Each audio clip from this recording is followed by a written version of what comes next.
What if I were to suggest that you play a key role in the awakening world? And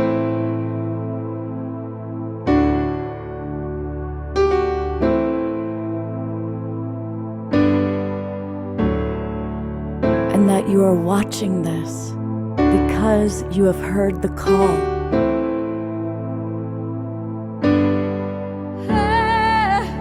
We can start right now by opening our hearts and minds.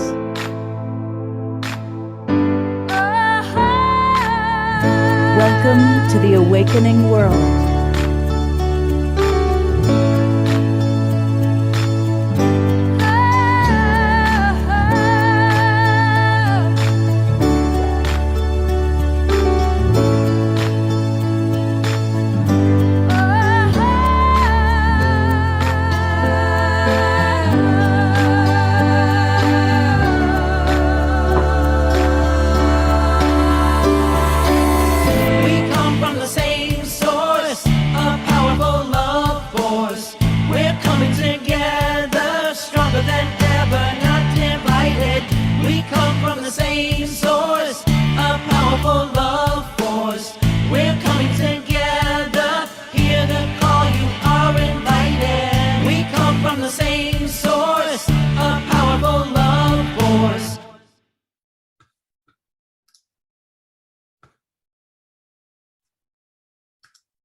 Good evening, everybody, and welcome to the Saturday night edition of the Awakening World. I am your host, Love Coach Scott Thomas, and I'm just so excited to share this incredible vision with all of you tonight.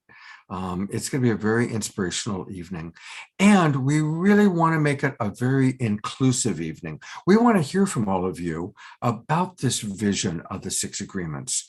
What does it mean to you? How do you relate to it? Are you ready to commit to it? Which is a wonderful thing. I want to welcome everybody who's in our Zoom room. It's great to see all of you here. And I want to really invite the people that are watching on Facebook and on YouTube to join us. Big thanks to Alan Steinfeld. He's going to be joining us tonight. He always plays this on his YouTube channel. Thank you to the Conscious Awakening Network, our newest broadcast partner. And a big thanks to John and Summer Raymer on the Sign Network. They get us out to over 100 Facebook groups and pages, which is probably how most of you are watching us right now. That's great. It's wonderful to watch us that way, but we can't interact with you very easily. So come on into the Zoom room. I'm inviting you to join the Global Peace Tribe. And it's really easy to do that. Just go to globalpeacetribe.com, globalpeacetribe.com, and you'll see a little button here that says register for the new season, and click it. And when you click that button, that takes you to our registration page. We do 3 or sometimes more shows every weekend, or I should say every week now, because we have a Wednesday night show with all sorts of amazing, wonderful hosts, presenters. All of our shows are very inspiring and informational. For example, this week on Wednesday night, we had a really fascinating show on all about plant medicine and microdosing. And I got to tell you, I learned a lot. We had 4 amazing experts, and they shared a lot of wisdom. Of course, here's tonight's show, all about the 6 global agreements. And then tomorrow on our Sacred Sunday show, we're doing something for the first time, a community conversation, just giving everybody a chance to show and tell and share a little bit more about themselves, maybe their products or services. And we're going to be talking about the upcoming retreat in Southern California. So come and join us, because we're going to ask many of you to comment. Now, you can comment on tonight's show in the chat box, and Larisa or I can read it.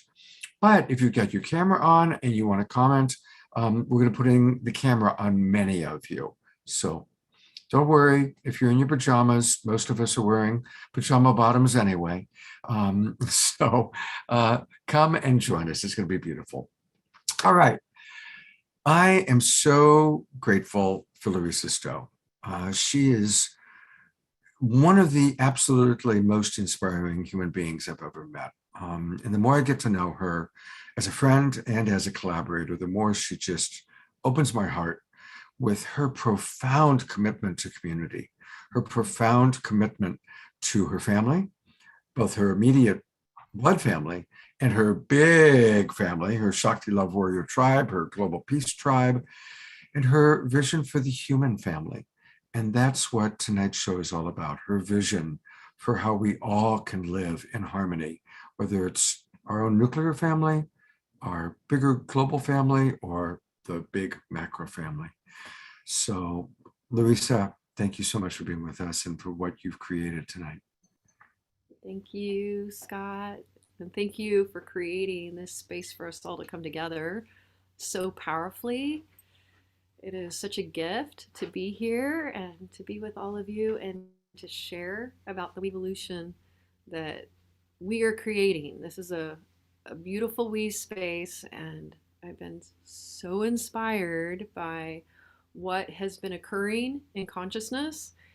And there's a birthing in consciousness. You can feel it more than ever that we're moving from like speaking the speak of collaboration and actually like what does that mean, to really link arms and hearts with each other and to lift each other up so that rather than one person's in front, like the hierarchy, right? Right. Of you've got this one leader and all of us looking to this one leader. It's like it is the time of us coming together with our medicine. Everybody has so much medicine. Everyone here tonight, in this Zoom room and who's gathering on Facebook, everyone here has so much to share with the world. And a lot of us may, be more behind the scenes. As like Michelle Anderson says, she's like, well, I like to be behind the scenes. And it's like, well, but you have a lot of medicine, sister, and we need you to share your medicine. And thank God she does. And then, there are those of us that are more comfortable with it. So this is just that time. And I know we're going to share some music tonight, but before I got into that, I just wanted to thank everybody for being here and joining the conversation, because tonight's going to be about not just the presenters here, but about all of us. And our intention is to create more of a WEversation. A conversation, I like that. A WEversation, a collective conversation about what does it mean to agree, to make these agreements with one another and have these really help us embody what it looks like to be a heart-centered consciousness on this planet. What does it look like to create the new earth? How do we embody that so that we can become that in this life? Before you go to music, I do want to let our audience know who's going to be with us tonight. So you had mentioned Michelle, so I brought her on camera so she could smile at all your wonderful words. Can I just interrupt for 1 second, Scott, and say that in the chat, they're talking about it being the new moon in Aquarius tonight. Whoa. And so as we speak this and we embody this, think about the power that we have with this window of time being a new moon to co-create it and anchor it in. Just wanted to put that in there right as we go into it. So thank you for highlighting that tonight. A lot of people are writing about it in the chat, and we thank you for that. Awesome. Brilliant. Thank you, Michelle. Thank you, everybody, for bringing that up. I mean, here we are entering the Aquarian age with the 6 global agreements for that new Aquarian age. Well, I just want to let people know who else is going to be with us. Of course, as always, we have our beloved brother Omashar, who will play a couple of tunes for us tonight. And Jason Firth, who is one of Larisa's favorite play partners. What do you want to add about Jason, Larisa? Jason is the epitome of bringing play to all situations. Like I have a tendency to take things literally in life, and Jason always inspires me as he looks at everything, with that playful viewpoint, and he really brings people together. Like he's the guy, he's the ambassador, he is the play ambassador of really creating a space for us to come together in the we space. So had to have Jason. And you know who else we have with us, and she's one of my favorite human beings. Viraja Prema is here. And, you know, it's one of the things you and I share in common, Larisa. We have many beloveds that we both love and adore, and Viraj is certainly one of them. I adore this woman. I call her my sissy, actually. You know, she is like, it feels like a twin in another body of spirit. And she brings so much to the table. She truly embodies that collaborative energy and spirit and bringing people together. So I'm so excited to have you on the show. Thank you. Thank you. And I want to say a shout out to my beloved Billy. He's watching this from the airplane. Wow. Right on. Yeah. Hello. Oh, that's great, Billy. And some of you may remember when we had Viraja and Larisa on a show for your birthday. It was Viraja's birthday party, and we had several of your friends on, and that was a really fun and playful. I think it was a Saturday night. That was a really fun one. Very fun. Sorry, I'm moving. We also have with us the wonderful Bethany Grace. And again, many of you may remember she was on the show over the summer playing her beautiful violin. We're going to get a couple more violin experiences with Bethany, as well as her sharing one of the 6 agreements. Welcome, Bethany. Thank you, Scott. So honored to be on this show. Thank you for asking me. Absolutely. Larisa, anything you want to add about Bethany? Bethany Grace is pure magic. She is like a true live fairy in form. And she brings so much love and artistry and vulnerability and compassion. And that's why she has to be on this show. She plays too, doesn't she? Yes, and she happens to play violin in Shakti Tribe as well, which I am beyond, grateful for. So grateful. Mark in the chat box is saying that he saw you play last night, Bethany. Oh, Mark's on. Hi, Mark. Yeah, at the Hutchins concert. So it was pretty special. Oh, that's awesome. Wonderful. Well, it's a magical time. We've got the Lunar New Year, the Chinese New Year starting tomorrow with the year of the rabbit, the water rabbit. So it's a special time. All right, we always start with music, and Larisa, for the longest time, Saturday Night Live, our theme song was one of Larisa's favorite songs that she played. We did that at the beginning of Saturday Night Live for 90 shows. And Larisa and her beloved Benj, thank you for being with us. What did you start us off with tonight? I breathe in love, and I invite everyone here to breathe in love as we share this with you. And this is truly about breathing in each other as well, and all the magic that we share.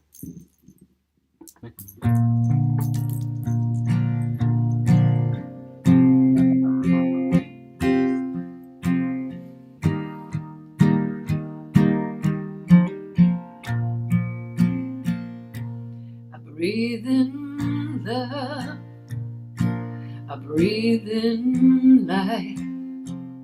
I am the earth, the wind, the sun, the sea, the light. I breathe you in so I can grow. I let the magic of your stars come crashing in my soul. Hallelujah, hallelujah. Hallelujah,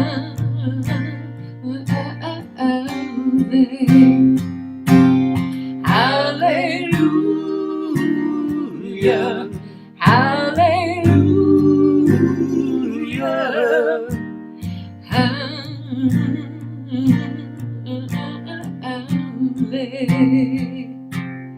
Hallelujah.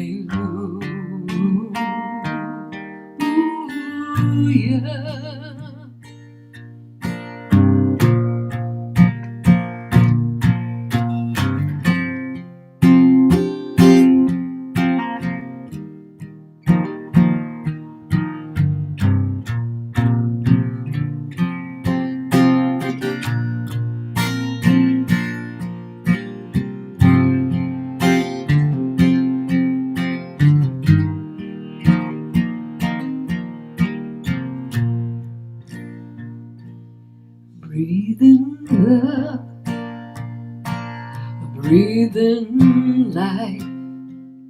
I am the earth, the wind, the sun, the sea, the light. I breathe you in so I can grow. I let the magic of your stars come crashing in my soul. Hallelujah,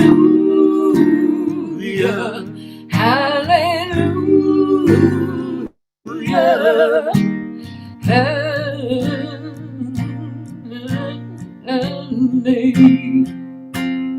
hallelujah.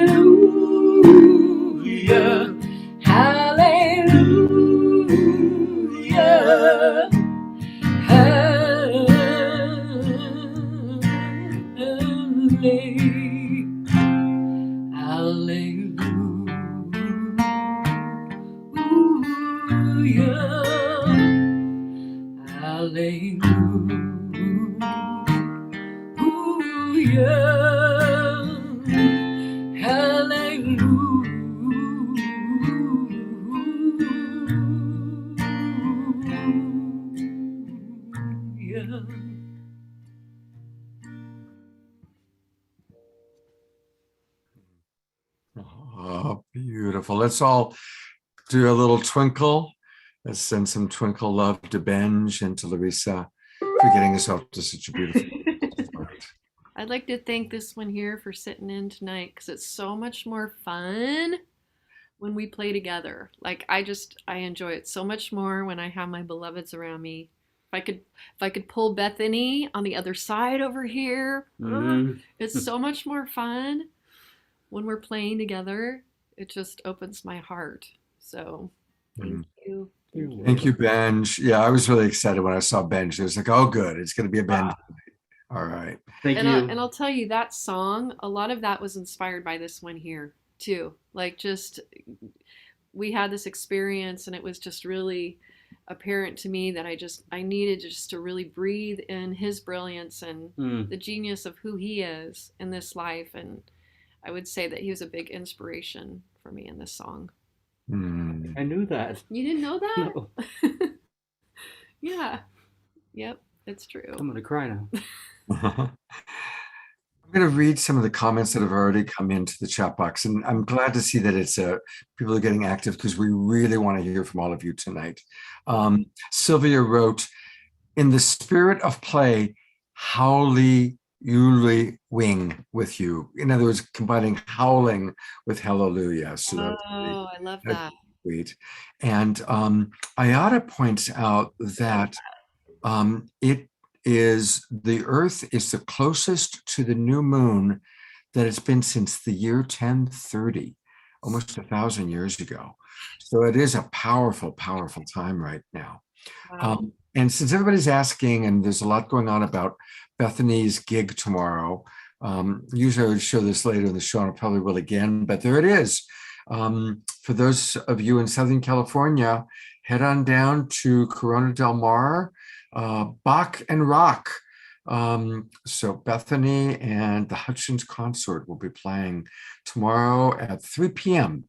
at the Oasis Center in Corona del Mar. And I know we do have a lot of Southern California people, which is great because we're going to be doing a retreat in Southern California, but we'll talk about that later.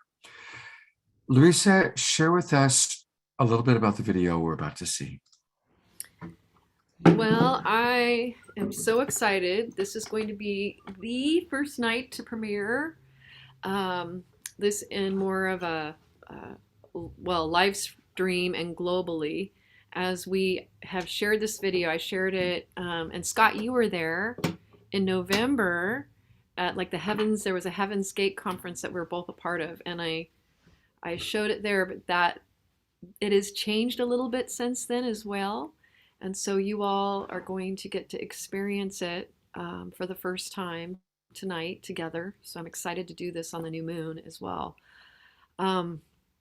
This video it brings so much light to the importance of having agreements together. because we have a tendency to become triggered, and when we get triggered, and that's inevitable, especially as we get close to people, as we create deeper relationships in our life, we're going to bring up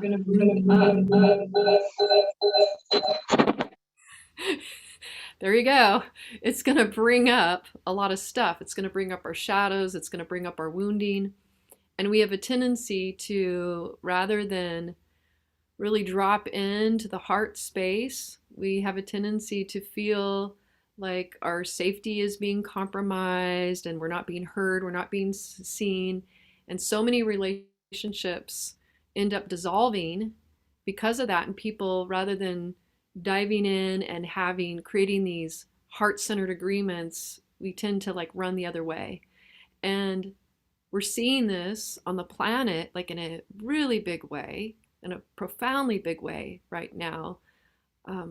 So much polarization, people having different beliefs, which is, natural for us to believe and see things differently. In fact, that's how we create new paradigms of being and create music together, is when we see things differently, and creating all sorts of art and science. We see things differently, and because of that, we can create even more amazing pieces that we can bring into this world.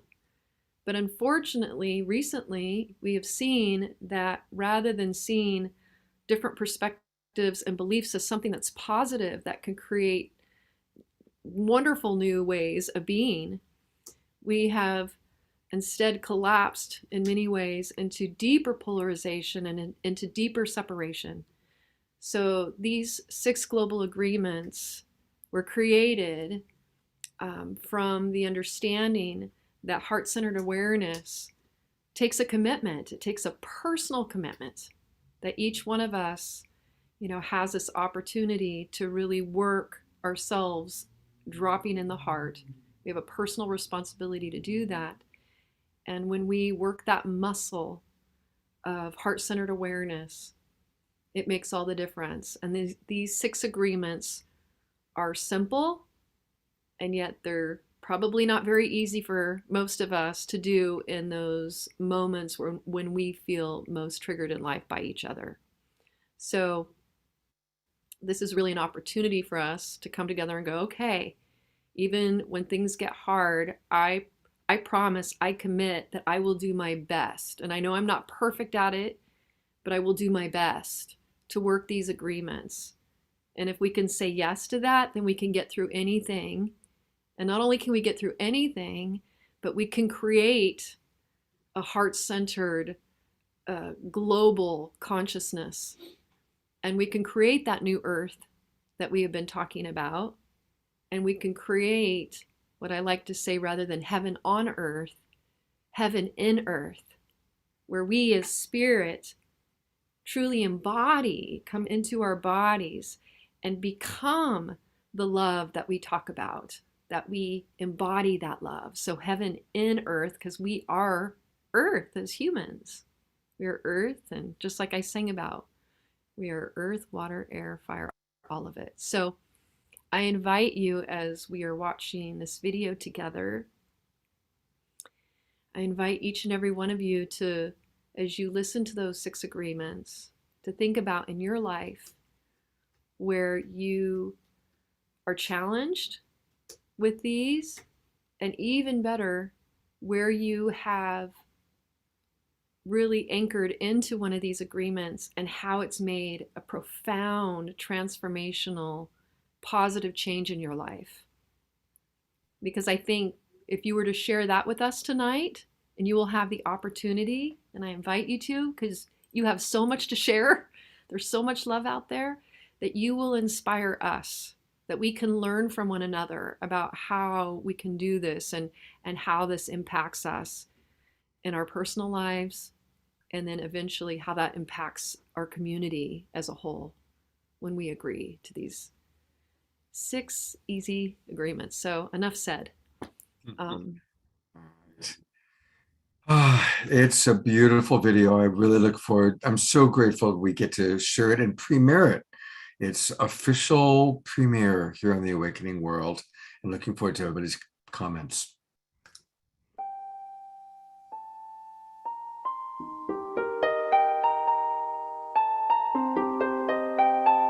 Welcome to Earth, our beloved Mama Gaia, our sacred home where collectively we share the gift of life. Life is a true miracle for those who live in heart-centered connection.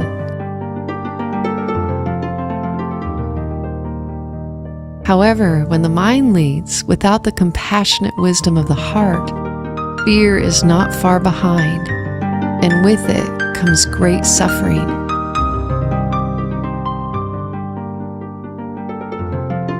Throughout history, so many have worked tirelessly to bring healing to the world's wounds.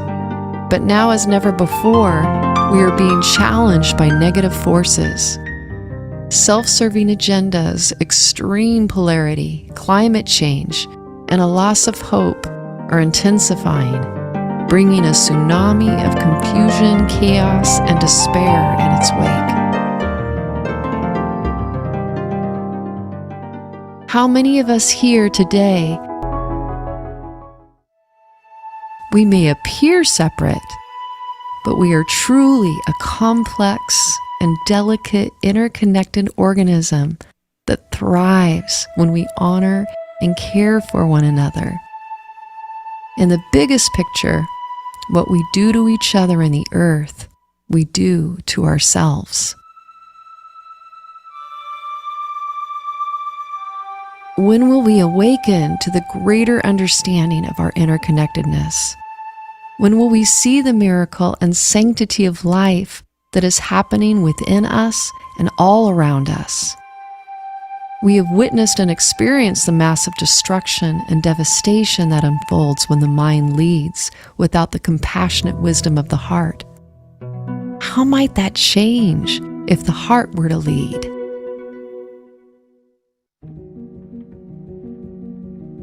Imagine the peace that may prevail, the joy, the depth of connection with ourselves, with each other, and with life that is possible in a world where heart-centered awareness is our guiding force and light.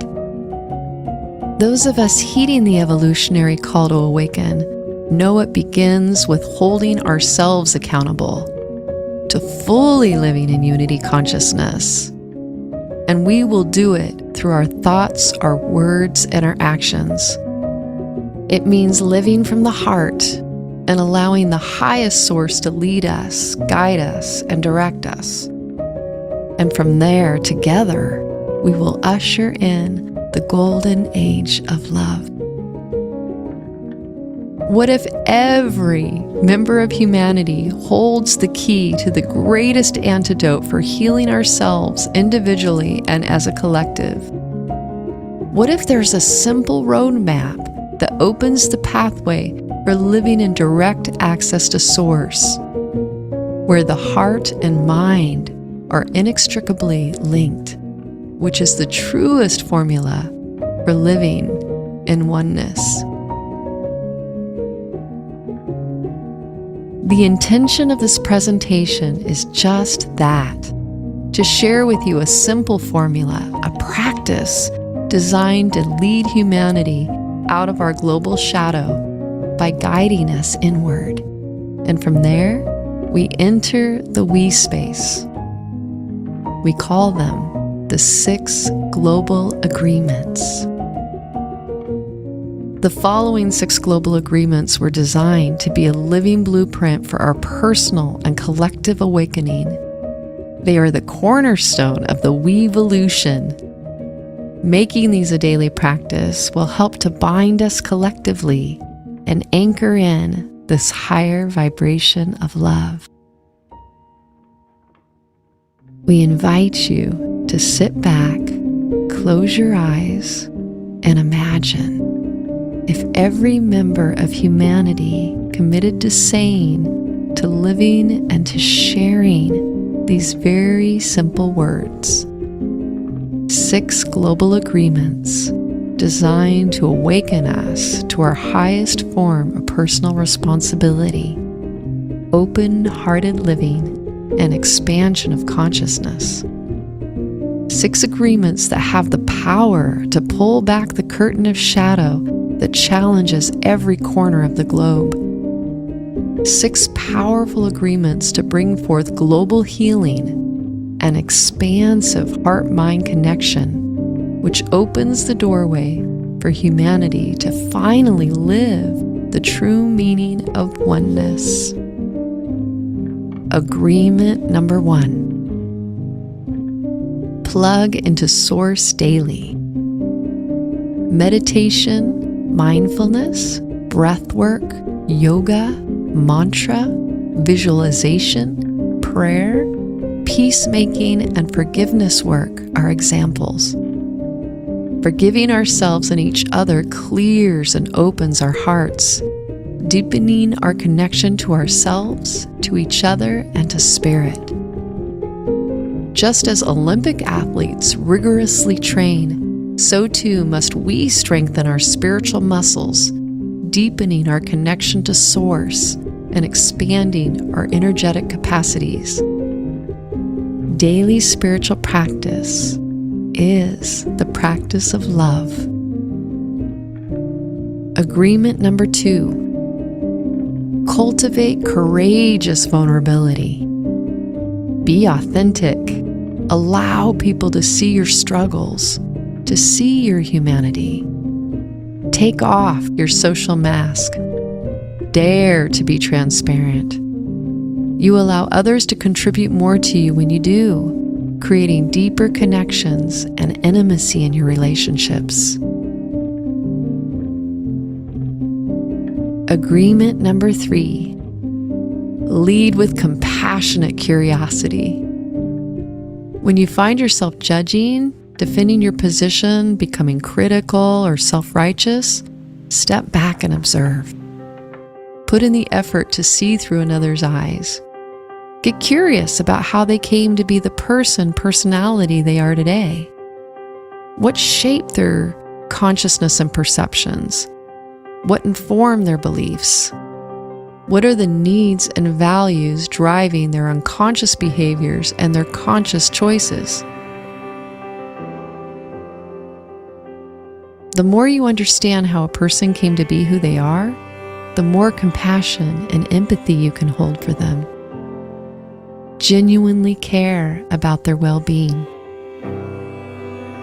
Agreement number 4. Practice radical self-acceptance. Compassionately witness your critical thoughts. How can you be more kind to yourself? Even the inner judge needs compassion and kindness. Deeply listen to the inner voices of your wounding. Seek to understand, allow, forgive, heal, and transform. Practice accepting the parts of yourself that feel unlovable. Speak with as much kindness to these parts of self as you would to your beloved or a newborn baby. The more you accept disowned aspects of yourself, the easier it will be for you to have compassion for others. Agreement number 5. Respect each other. You don't have to agree with another's beliefs to be thoughtful and considerate in your communication. Refrain from yelling, using words and body language that objectify, generalize, or dehumanize. Use language that creates connection, rather than black, white, right, wrong dialogue. Before you engage in conversation, get clear on your own motivation in the exchange. Are you sharing to affirm how you think or feel and to change someone's opinion? Or are you allowing the space to create deeper understanding and connection? Agreement number 6. Play together. Get out there and play. Make music together. Find the humor in life. Dream, build, and create with those who are fun and inspiring. Play fuels the imagination and sparks out-of-the-box thinking and solutions. Play improves relationships. It inspires deeper connection and bonding with others. Play creates rapport as you come into more sympathetic resonance with one another through fun and laughter. It teaches cooperation. Play is one of the highest forms of prayer. Just as the butterfly, by simply flapping its wings in India, creates a ripple in the matrix, so can we, with every thought, word, and deed. The time for a global call for conscious action is here. The moment in our evolution for moving from the I to the we, the time for mutual awakening. There cannot be more evolution without a WEvolution. Together, we have the power to raise the vibration of the planet, to bring healing to ourselves, our ancestral lineage, to all life. We hold the key to permanently opening the gateway, ushering in greater peace, love, connection, and oneness. What would love do? Are we who gather here today committed to global oneness, to being true warriors for love? Are we ready to catalyze the WEvolution and join together in flexing our compassionate muscles daily, consistently, and consciously? Your sacred yes could be the very one that creates the tipping point for bringing the change we all seek in the world. Will you join me in incorporating the 6 global agreements into your life?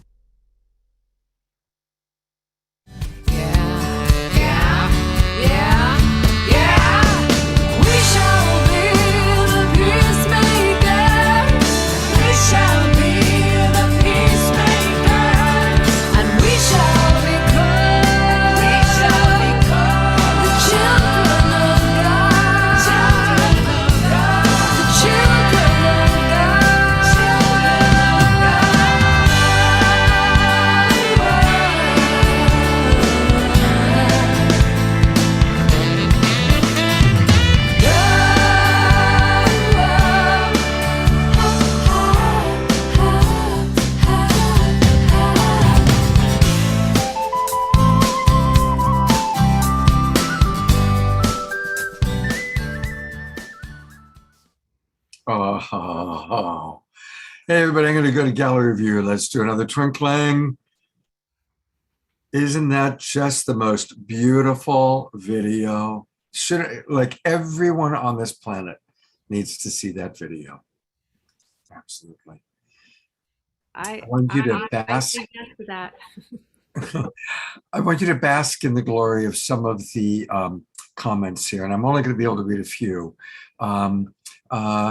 Lord Chamberlain, these are beautiful agreements, and I am on board 100%. But sadly, I don't see enough people here in Chicago who are agreeing to them. But I'm praying for all of humanity. Jason Firth wants to meet this Dragon Roll Media person. Eleanor Joy writes, excellent. For number 1, each person can interpret source in their own way. Carol wrote, I am totally sharing this with my students. I did put the link to the web to the video in already, but I'll put it in again. Kiki, beautiful. Larisa, thank you so much. Jeffrey, WEvolution is our path of lovevolution. George writes, yes, once we have an opportunity to sing together, Larisa, I don't think any more will need saying. This technology creates distance despite its wonders. This is true. Tarina, all the way down in Ecuador, writes, WEversations plus WEactions equals WEvolution. I love that. Yes, we are, with love and maximum grace. Fabulous video, maximum grace for sharing this with everyone. Kathy writes, that was beautiful and fantastic. Thank you. Mark writes, this video is magical and powerful. It's the musical scaled that we can practice to create global harmony. I'm in. Phil, Phyll, writes, "This is wonderful. Thank you for the YouTube link to the video, Scott." And there are many, many, many more, but thank you everybody for your comments. And there's still more coming in. Okay, a few more. Karen, I led my spiritual group in a study of the 4 agreements 6 years ago, and now I will share the 6 agreements with them tomorrow. A great set of agreements. I like these very much. YouTube gave this message. This video may be inappropriate for some users. What? We just put it up Yeah, we just put it up today. and they too. flagged it for something. We don't know what it is yet. You know what I bet it is? I bet it's George Floyd. I bet it's George Floyd. Oh, okay. Okay. It could be George You have to Floyd. be 18 and signed in. Okay. Wow. Well, Larisa, how do you feel after your world premiere of your video and all these responses? I am so happy to have it out there in the world and completed, because it feels so important to have something that we can rally around collectively. I was sharing earlier with Viraja today, it's like, I need to look at these agreements every day. You know, I'm not a master by any means at these agreements, and to have them in front of me so that I can continue to commit to them is so powerful, because it really does help me drop into heart-centered awareness from that mind. You know, it's too easy to get into the mind and get into trying to sway somebody's opinions, right? And to put what I see as the truth out there. And it's such a powerful reminder to me that it's like, okay, am I showing up in curiosity? Am I showing up to create more of a we space, or am I showing up to convince somebody else? You know, there's just all these different pieces that it's like, yes, I recommit every day. So I'm grateful to have this, and I would love to have us show up. I know this will help me with all my beloveds in life. You know, when we work with these 6 agreements together, it's so much easier for us to be in a deeper space of communication, heart-centered communication. And thank you for your comments, everyone. I really look forward to hearing how these agreements, how they land in your life as well. I'm going to read a few more comments, and then we're going to go through the agreements one at a time. But just a few more comments. Susan writes, I'm in Chicago and see wonderful things happening everywhere amidst the challenges. Looking for the good, it's everywhere. Eleanor Joy writes, it's more about intention rather than perfection. Karen Eisenberg writes, I am committing every day. Thank you, Larisa. And you know, I think both things are true. It's, of course, we can't put a blind eye to the very painful challenges. And obviously there are huge segments of our world that are unconscious and still operating in reptile brain reactive survival thinking. And at the same time, there are amazing, wonderful things going on in the world, and there is an awakening world, and that's what we try and bring to you every week. So we're going to take turns. Each of our presenters is going to read one of these agreements, talk about their personal relationship to that agreement, and then we're going to hear from you. And I really want to hear from all of you, ideally. Those of you who want to come on camera to share, send me a private message saying, hey, Scott, I'd love to come on camera to share my thoughts. And I'll try and put several of you on camera. I know some of our friends like Sherry Anderson, the Wild Abbott, and Ellen Steinfeld and Krista Collins are with us. So, but to read the first agreement to get us started, I'm going to turn it back over to you, Larisa. Okay. And I want to say before I read it, Ben, should you put that in the chat? The link? I emailed it. I sent it to your message. You on your phone? You sent it to my phone. You need it. Can you get it from your message on your laptop? Do you need to read it? I've put into the chat box the document to the 6 agreements. Okay, that would be great. Yeah. It's right there. So I'll put it in again. Okay. And you just open it up, it'll be right there. Okay. There it is. It's at the top of the chat box. Okay, fantastic. And I see Diane just wrote it in too, because Mystic Wild Abbott was asking specifically about that. So I want to make sure everybody has it. Yep. Yeah, well, I popped it in 3 times now. Okay, fantastic. And so agreement number 1 is plug into source daily. Meditation, mindfulness, breath work, yoga, mantra, visualization, prayer, peacemaking, and forgiveness work are examples. Forgiving ourselves and each other clears and opens our hearts, deepening our connection to ourselves, to each other, and to spirit. Just as Olympic athletes train rigorously, so too must we strengthen our spiritual muscles, deepening our connection to Source and expanding our energetic capacities. Daily spiritual practice is the practice of love. And I want to acknowledge that it's true that not everybody, feels a call to connect with spirit necessarily.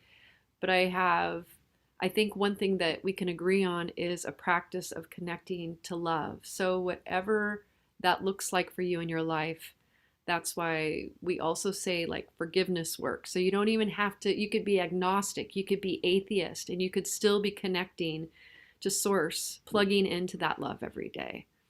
But I would love to hear from all of you. I myself am so committed to this that every single morning I do breath work.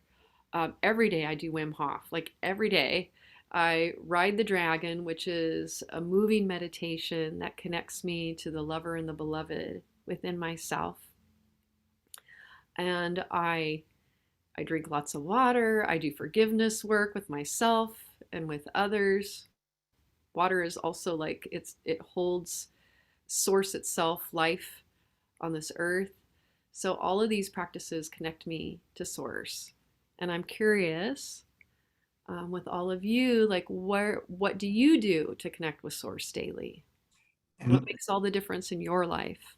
to make it easy to call on people, you can raise your hand. There's little, if you take a look in your reactions, there's one that says raise hand. And that's also for Viraja, Beth, Jerry, Jason, any of our presenters who want to comment. That would be great. And I want to just acknowledge, I recently was in Sedona with Larisa, her husband Doug, and the daughter, and some friends. And I watched her every morning. There she was in the temple. There's a temple space there on her brand new, beautiful land.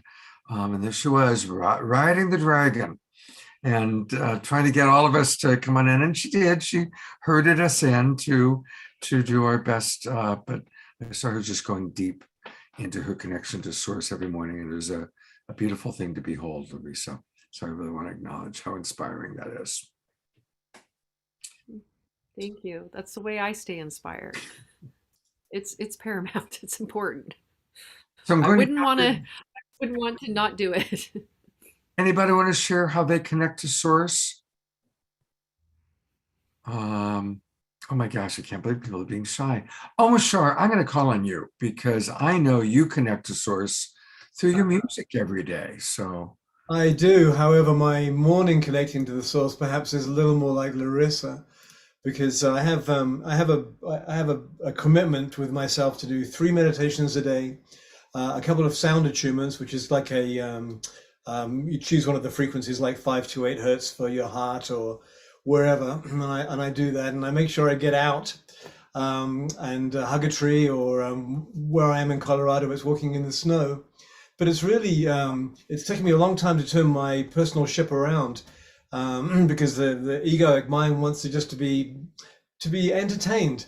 And sometimes I get up grumpy. I go, I've got all my protocols to do. However, when I've done them, I feel connected and I feel ready for my life. So my meditations are heart meditations. What I'd love to do though is get more into breath practices. And we live here, I think it's about 5,500 feet, and I noticed if I don't do breath practice, I'm not breathing very deeply. So the riding the dragon sounds great. So that's my little 10 cents worth. Actually, it's about $1 million worth. But yeah, and all through the day, rather than picking my phone up all the time, I'll do inner mantras. You know, I am light, I am love, I am connected to the Divine Mother, connected to the Divine Father. Everything that comes out of my mouth is going to be that which is directed by the source of all creation. You know, when I shifted from being a rock band player, musician, to being a divinely sourced sharer of music, whatever, I don't have the words for it. I used to have this mantra, which is fake it until you make it. And I just continued and continued and continued, and it built up such a momentum that the only music comes to me now is divinely inspired. So anyway, that's my 11 cents worth. Beautiful. That's beautiful. Eleanor Joy has raised her hand. So Eleanor Joy, please unmute, and I'm really looking forward to hearing what you have to say. Well, mine's very simple, and I'd love to get more explanation on what this dragon is, but later. And between 4 and 5, I do a meditation most days. And I have a couple of mantras, and one of them is, I am loving, I am loving, I am lovable, I am loved, I am beloved, and I am love. So, and also attitudes of gratitudes, which I do in the morning and in the evening. Beautiful. Thank you. Larisa, you want to say anything about the dragon? Well, first of all, I want to acknowledge Eleanor. That's beautiful. Beautiful. I love that. Riding the dragon is a practice that I was taught inside out years and years ago. Scott, this is a long, this is more of an involved response, but it's a moving meditation. It's sacred spirals.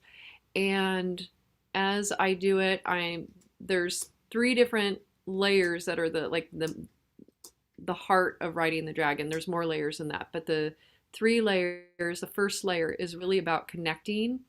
As I move in a sacred spiral, it's about being outrageously present to your body like you would to a lover.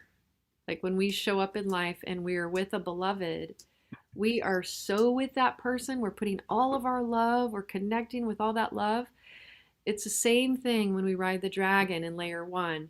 You are moving into that depth of awareness with yourself, feeling the inside of your own body, your organs, your fascia in your body, where the body has pain, where it has joy.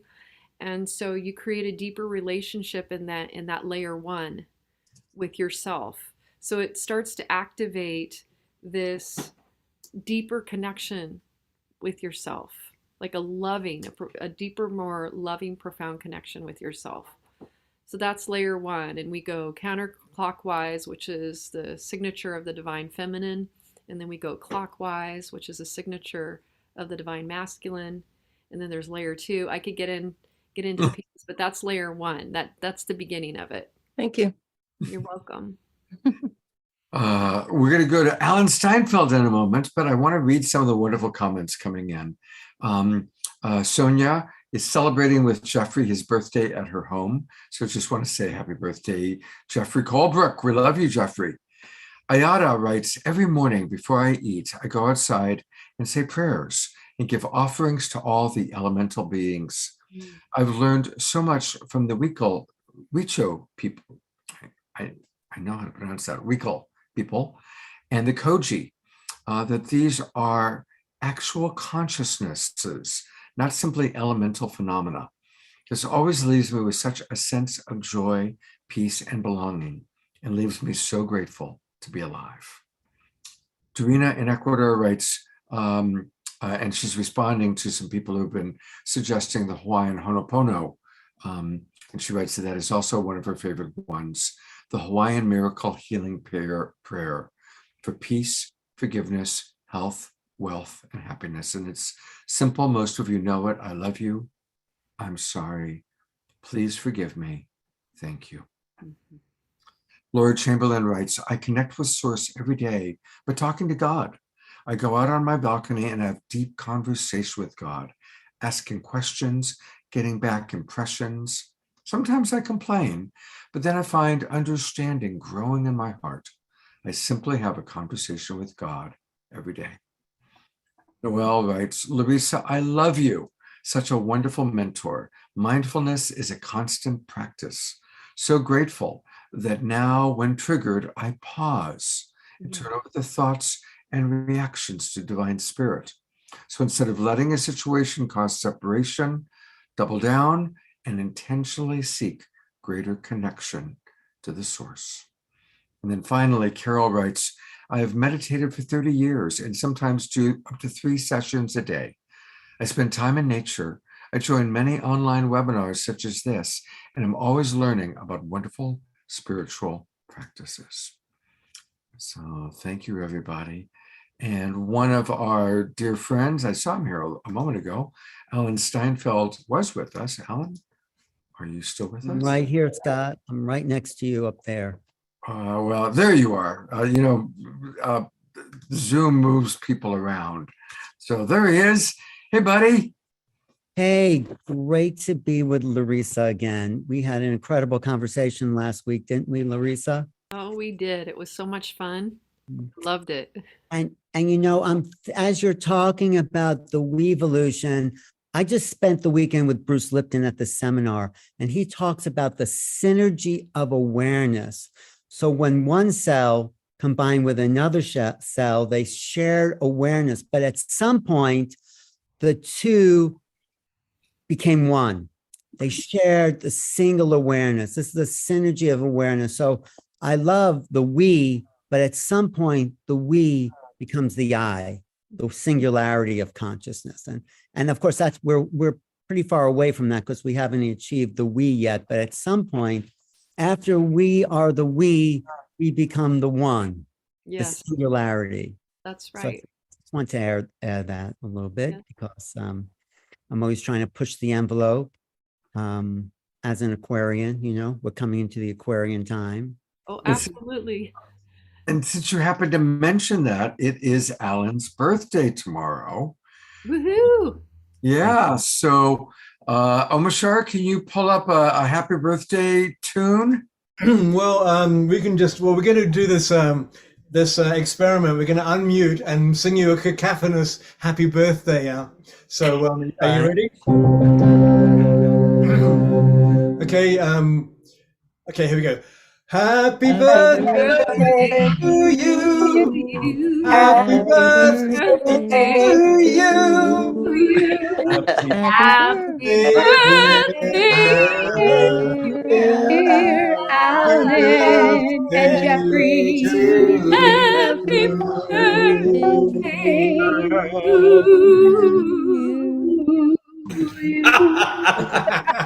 That one, oh, and remember. many more. Even with all of that, did you all notice how Bethany's voice came forward? I mean, yours really stood out, my love. I just got to point that out. It did. And Scott, can I ask for my birthday present here? Absolutely. Let me put you back on speaker. There you are. Well, it's a little pushy, but I'm from New York. You're from New York. You can get away with it, pal. What is the birthday? Put it Well, in. we're all going to be at the Conscious Life Expo, and the Conscious Life Expo is doing a book, People's Choice Book Award, and I want my book to be voted on. Making Contact. You can go to that website on the Jot form. And if you like the book, if you like the ET connection, go to Making Contact. I'm hosting your show next week with you, Scott. That's right. So it's all about the WEvolution is about making contact with the bigger round. So it's a book contest and people vote for their favorite book. If it was your favorite book or if it wasn't, vote anyway. But I love the support. And we are going to be at the Expo, right, Michelle? We're part of the Expo. We're all going to be there. Maybe not Larisa, but Scott, you'll be there, right? Yeah. In fact, we'll be doing the Awakening World from Mm. the expo. In my room, I'm going to invite people. The Twin Ray are going to come up, and all sorts of, half the people at the expo, half the presenters have been on the show. So they're going to come in, and we're going to have the Awakening World from the expo on that Saturday night and Sunday morning. And so I'll be there all weekend. So it's going to be a lot of fun. And it is the best show, the best mind, body, spirit show, I think, in the country. I mean, it's really going to be a huge attendance, lots of exhibits, music, special rooms, healing centers. There's down the rabbit hole for the radical conspiracy people in the basement. They're going to have some sort of cutting edge, I guess, political type conspiracies talks, if you're interested in that. And also UFOs. I'll be speaking with JJ and Desiree Hertak about the multidimensional reality. Oh, there it is. Rev Jeffries. Yes, that's the book to look for on the Jot Forum. Thank you so much. So there's a special book awards. It's probably about, thank you. Yes. It's the best. It's the best book out there for anybody. It is simple, got the whole thing from A to Z. Perfect. Thank you for putting this together. I love it, love it, love it, love it. Right. Thank you. Because it's not my book. It's a book that's a collection of the best minds looking at this phenomena that is knocking at our door. We'll get more into it next week, but we are at a threshold of a bigger awakening. It's no longer just we. Guess what? We have company. So we're going to have to include a bigger circle of we-ness. That's really the weaving of the WEvolution, because, there you are. Wow. I think everyone should have a copy. Oh, yes. Oh, yes. No, It's the best. Thank you so much for that support. You put it all together beautifully. Thank you. Well, it's so nice. Write a review on Amazon. So Thank you, Jeffrey. That is the best birthday present you can give me, because I'm just the support and belief, because I've been studying this for 30 years, not because they're aliens, but because something mysterious and unknown is infiltrating human consciousness. And we have to discover, we don't have to, but our mission, my mission, is to see what's really going on here. What's the government hiding? Who are we really? Making contact is making contact with ourselves. So thank you very much, Scott, for that little promo. Absolutely. Happy birthday, Alan. And Alan will be my co-host next weekend. And we've got some wonderful people coming on. So we'll talk about that at the end of the show again. Alan, thank you so much. Hey, thank you so much. Thank you, Jeffrey, for that incredibly enthusiastic thing. And since Alan mentioned the Conscious Life Expo, it is going to be a wonderful show. They've got amazing presenters. So come to Southern California. It's coming up in a few weeks. I'll be there. Alan will be there. Michelle will be there. A lot of your friends you see on Alan's shows and on my show will be there. So February 10th to the 13th in LA, the Twin Ray will be there. And I know many of you love the Twin Ray. I certainly. All right, let's get back to the WEvolution and the 6 agreements. And Larisa, would you be willing, our next presenter, to read the second agreement is Bethany, and I'd love for you to introduce her. Bethany Grace, our beloved Bethany Grace. As I think I shared earlier, she's the epitome of courageous vulnerability. When I look at these agreements, I know that her story, if this woman here can continue to stay dropped in heart-centered awareness, all of us can, in that courageous vulnerability. So not only is she an amazing violinist that inspires all of us with her heart and her magic, but she inspires by her pure beingness. So Bethany Grace, would you read the second agreement and then share why I think you are such an inspiration and hold this frequency for us? Well, first, I would like to say before I read the second agreement, because I want to touch on the first agreement a little bit. My mission in life has been to shine Divine Mother's love and compassion, and to share that love as all the time. And And I find that with your first agreement, if you take it, I've taken it beyond daily, and I try to make it second by second to just connect with myself, and then all the other agreements get taken care of. They're all taken care of. It's awesome. I'm just always putting my eye at the spiritual eye and asking, God to, to us to be the one, like Alan was saying, that the we become the one, and the one became the we. But okay, so I just wanted to say that how interesting it's been, to have, if you have that connection, you have the other agreements. They just come. I think that's why I was able to do what I was able to do with my cultivate courageous vulnerability. It doesn't say this, but then it is be authentic and allow people to see your struggle, to see your humanity. Take off your social mask. Dare to be transparent. You allow others to contribute more to you when you do creating deeper connection. Oh boy, my eyes. Connection in your relationships. Whoa, take off my social mask. Wow, I just put one on today. I feel like, although, a social mask is a lot different than the divine mask. I believe Divine Mother, has a mask and is, puts it on and shines, that mask on for other people to see. I would be transparent. I wasn't transparent this morning because I wouldn't turn on my video to let them see my face. So, whoa, taking off my social mask. Okay, well, dare to be transparent. But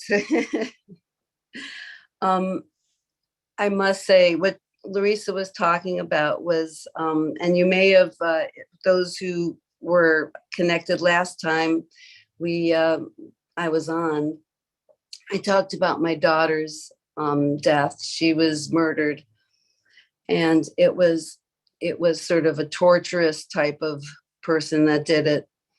And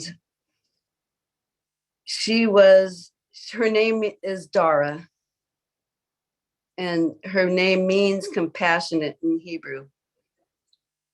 And she's the ultimate in compassion. I mean, she was the epitome of compassion, I must say. She never did anything wrong. I mean, I would try to get her to even not do her homework, but she didn't want to, have anybody, be upset. She wanted everybody to love her. She just wanted to please everybody. And she was the one out of my 5 children that was picked to be murdered. And my baby, she was a character. And the person that did it, my children were very mad. Oh, my boys were almost murderous. There's a story I could tell about that, but they, it's hard to, not feel the hate with the pain. And since I've dedicated my life, and I have before she died, to shining Divine Mother's love, and since I do it so often, I try to, go within and keep my eye at the spiritual eye, talk to the Mother. And so it's a lot easier to, to cultivate this vulnerability, to, and I was able to forgive. I had to do it immediately. As soon as I found out she was murdered, I had to forgive him immediately. I did know his background, and I knew that his mother had taken him from an abusive father, and they fled to the United States from Iran. And so I instantly knew that he felt pain in love, and he didn't receive the love. He didn't know how to love. He wanted to hold on, in a very harmful way, more than harmful. to that. And I realized that I couldn't get through life without having this hatred or anger or any of it. I just cannot. I couldn't see myself living like that. It was just it. So immediately I had to, like, switch on the forgiveness and become completely vulnerable to all this, and all these thoughts of my daughter is dead, this person killed her, and did it in a way that was not kind, and it was torturous, and she was tortured, basically, I mean, in many ways. And knowing this, I had to immediately let go of that, because it would have eaten me up alive. I could tell. And luckily, I was able, with Divine Mother's help and with my connection to Source daily, and even second by second, there's been a lot of times where I've had very, intimate connections with God, and I know that connection is the answer, and that's where I went. That's where I fled to, and that saved me. And also, as you'll notice when I play, I am definitely vulnerable, because I completely become authentic. I totally go into my spiritual eye, and Divine Mother plays for all of you. And I know Scott has something to play for you. And I thank all of you for being here. And I just hope that you look at these agreements and they incorporate them into your life. And I know that it will make a big difference in the world. And thank you for making that difference in the world. We all need to come together and do that. God bless you all. Love you all. God bless you. Let's just send some love and appreciation to Bethany. And she didn't really share, but she mentioned it, but she's going through some physical challenges and still going out there and playing last night, playing again tomorrow, being on our show today. So, thank you for your courageous vulnerability in choosing forgiveness of your daughter's murderer, choosing to carry on with your life in such a vibrant way, as opposed to just contracting and going into a victim space. Thank you for opening to receive the love that Larisa and the Shakti Love Warrior Tribe and all your friends have for you. You are loved and adored, my friend. We love you so much, Bethany Grace. Thank you for being for modeling what it means and what it looks like to be somebody who could forgive at such a deep level. Like, I can't even imagine. And I know that so many people here are speaking the same thing. It's unimaginable, to go through what you have. It's incredible. And for you to keep your heart open like that and to stay courageously vulnerable. If you can do it, sweetie, I feel like, if you can do it, then we all should be able to do it, like, for all these situations that come up in our life, because what you went through is like the hardest thing that anybody could ever, I think, pretty much go through, is to lose a child like that. Thank you for modeling agreement number 2 so beautifully. Bethany connected with me this morning and she said, Scott, can you play one of my videos instead of me playing live? And I said, sure. She sent me this wonderful reel of all these wonderful videos. And I understood playing them throughout different Awakening World shows because they're all wonderful. Is there anything you want to say about the Ave Maria video that I've chosen? Yeah. Oh, yeah. Oh, that was, whenever I play that, I mean, that's my mother piece, and that's my mother. She's my hero. She's my everything. And I'm able to play to the mother. I mean, and I go deep into the mother, and I'm so blessed to be able to bring forth, to be able to bring forth that through this. I just love doing it. All right, well, here we go. We're going to play Ave Maria with this beautiful violin. And I just invite everybody, most of us know this song, but I invite you to just really drop into the spirit that of courageous vulnerability that Bethany provides to Ave Maria.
Oof.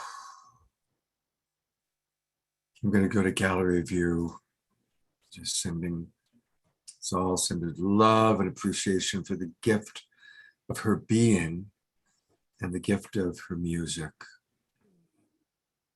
And Bethany, I hope you'll get a chance to read some of the comments coming in. There's so many comments coming in from our audience right now. People loving you, appreciating you.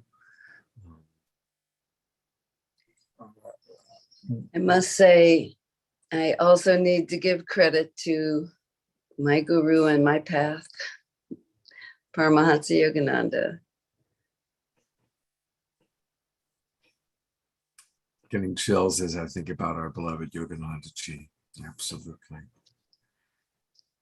You know, there's so many comments coming in, but Ayada wrote, a healer once told me that Ave Maria is a direct musical channeling from Mother Mary and Divine Mother. And like when you mentioned Yogananda chills, I mean, do you want to comment on that?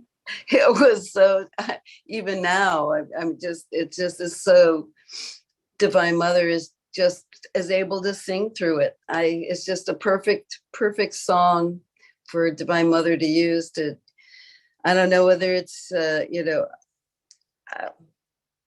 yay.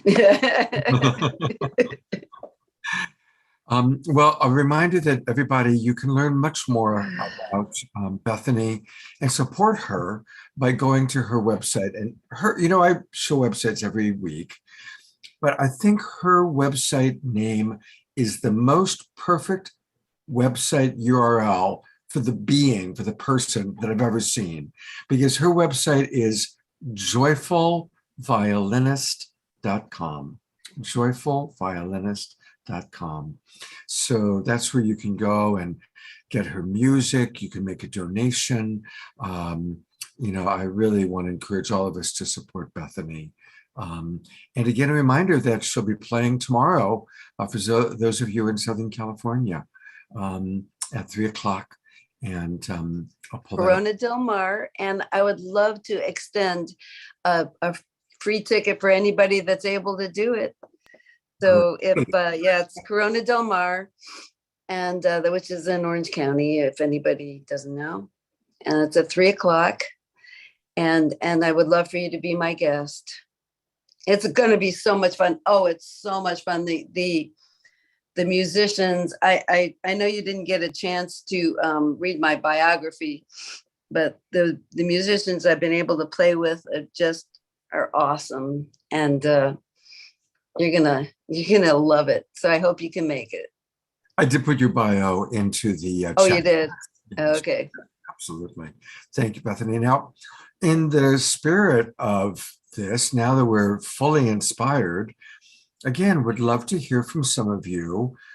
How does this second agreement about courageous vulnerability as modeled by Bethany, how does that show up for some of you? Who would like to, if somebody would like to share, I'll read comments, but if you want to share on camera, just please raise your hand. That's an easy way for me to find you, like Alan and Eleanor did for agreement number 1. And I'll read a couple comments while I wait. Well, Mark Janisovsky says, it's a great show. He saw it last night. Sylvia writes, as a teenager, the company my mom, who played the violin, and my grandmother of the heart, who played cello with me on the piano in this version of Ave Maria. And there's a YouTube link, so we'll have to play that sometime, Sylvia. Thank you. Ayada writes, Beth, that was so deep and rich. Thank you for this gift. I can never listen to Ave Maria without my eyes filling with tears. And truthfully, it often makes me feel like weeping, just feeling the nurturing presence of Divine Mother. And everybody is saying, yeah, Bethany is a hard act to follow. But don't be shy. I would love to hear from some of you about courageous vulnerability.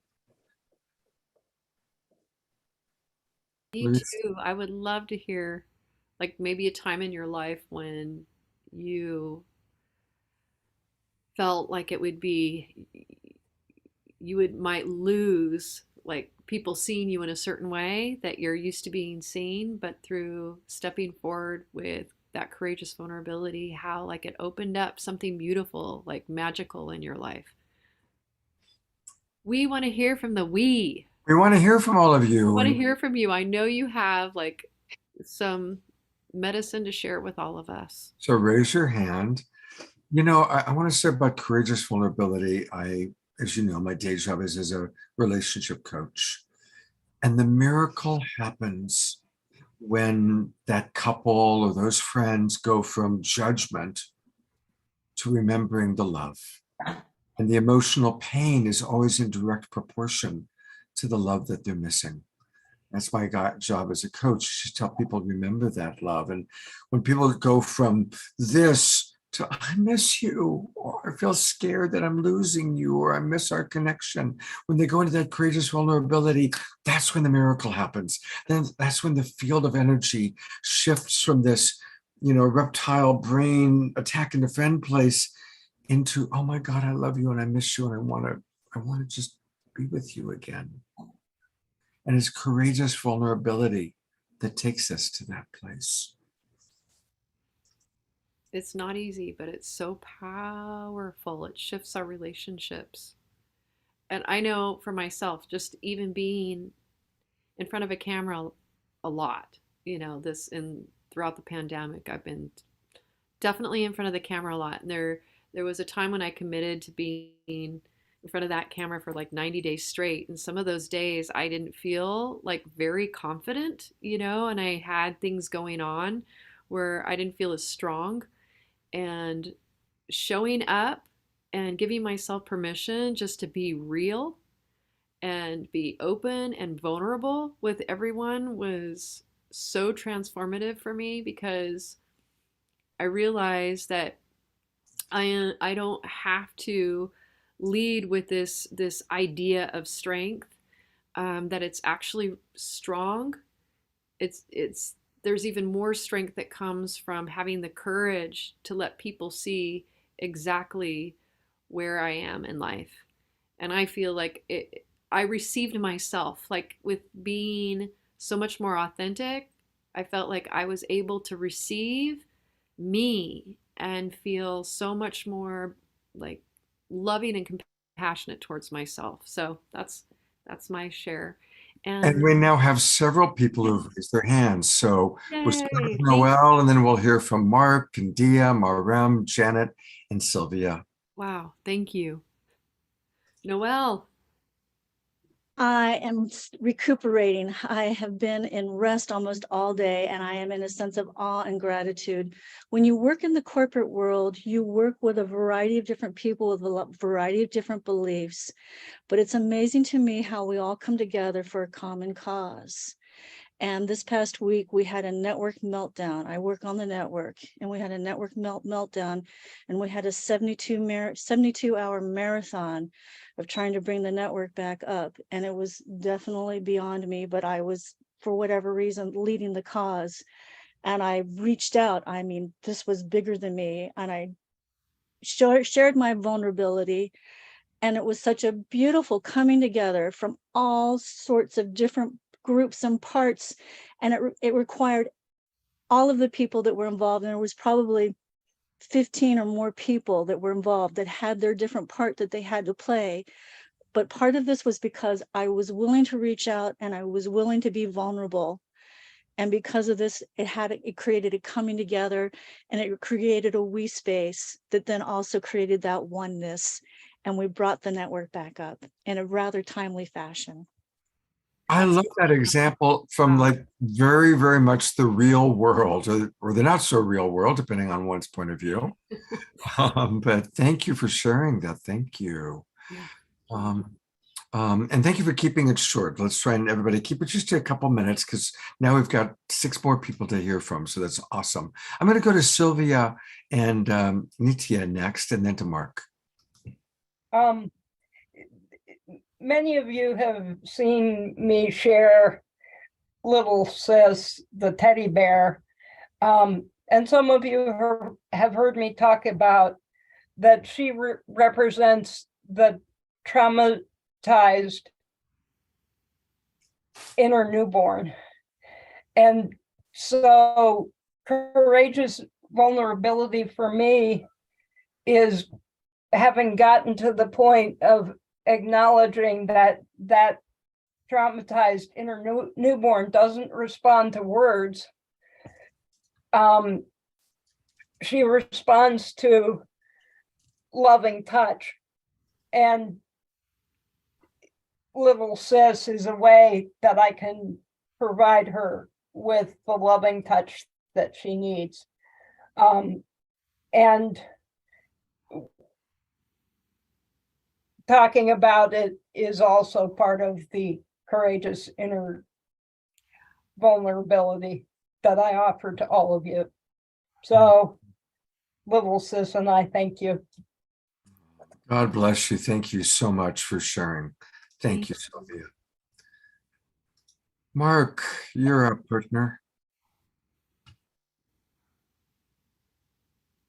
Well, you were asking for a volunteer. I was a musical director in at a Unitarian church in Coronado, California. Coronado, right by the ocean in San Diego, and my father died when I was a kid in 1974, and this was like 1998, and I realized it was June 13th, which was my father's birthday, and I realized that really no one had eulogized him, and so it was a long time coming, and it popped into my head, and I started to talk, and I had this torrent of emotion that obviously was just built up my entire life, you know, and it was, when he died, it was before psychology. You know, if you were 12 years old watching somebody die in the 70s, they'd say, go in a room by yourself and figure it out, right?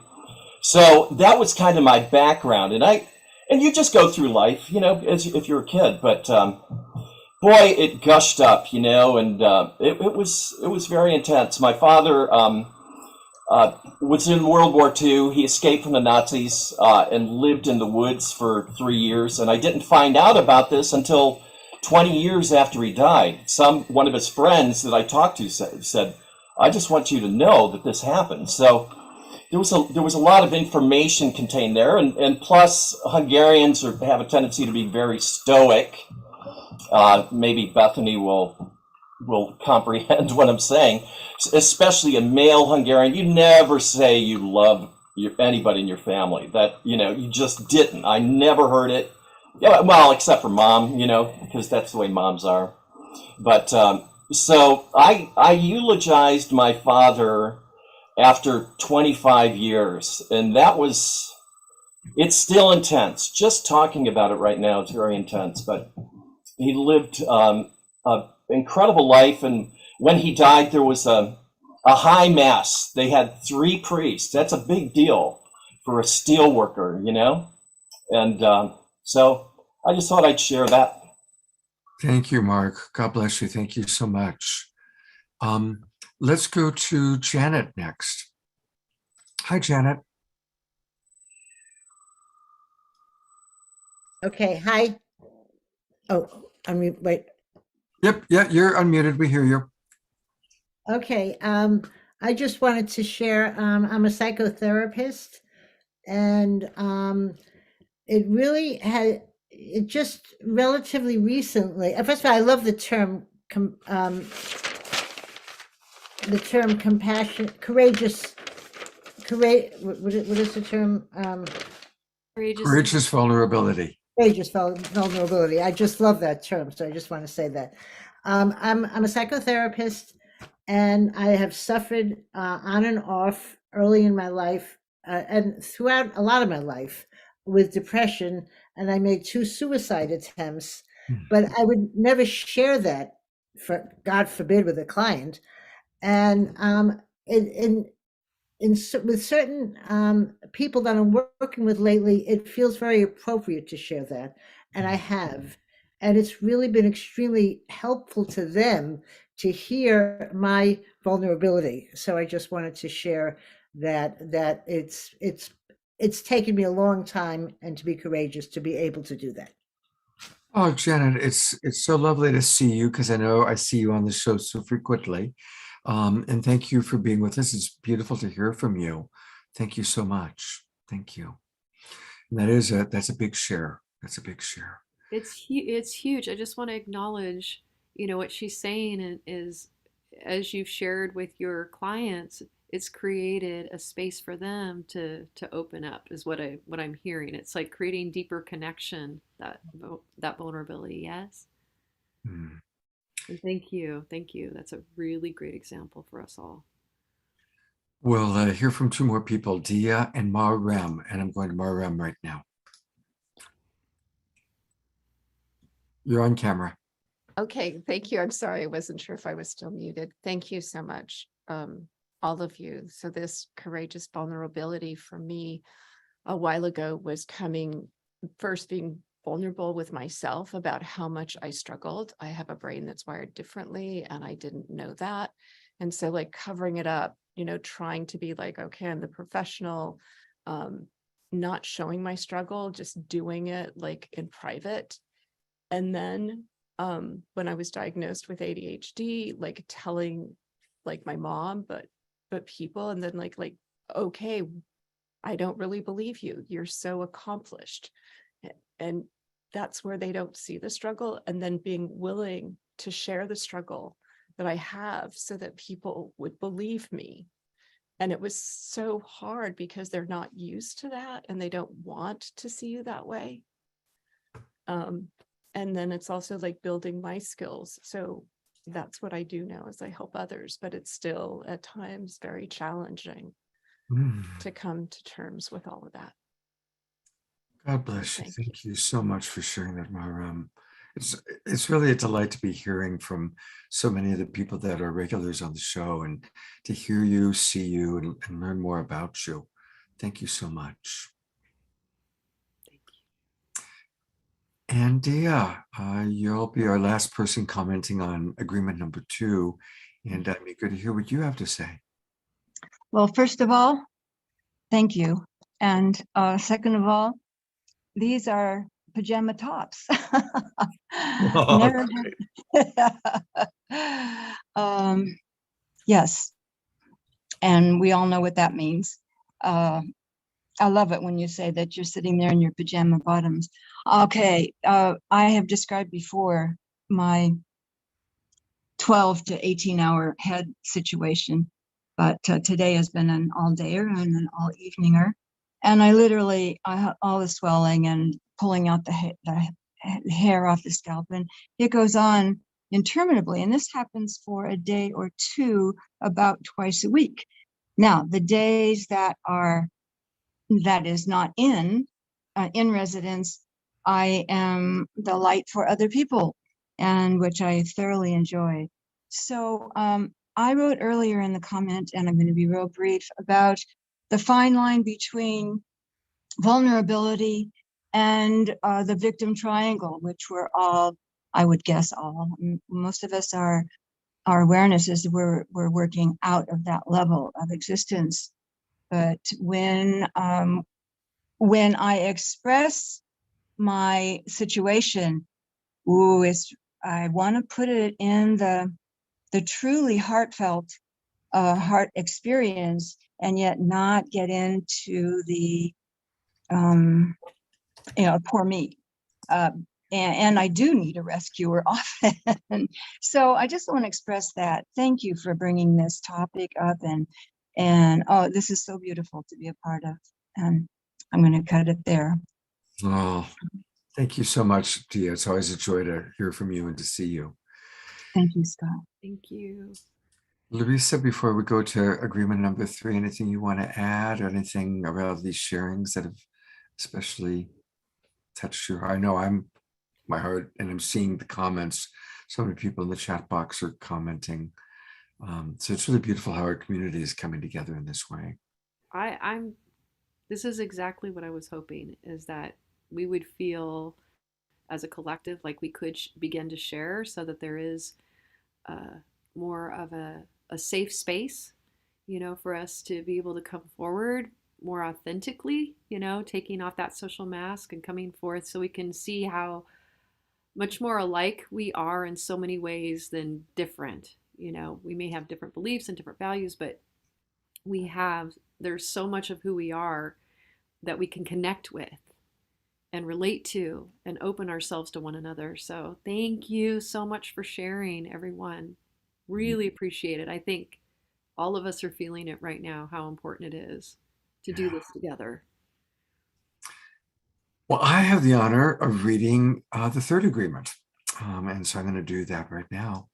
And this one is leading with compassionate curiosity.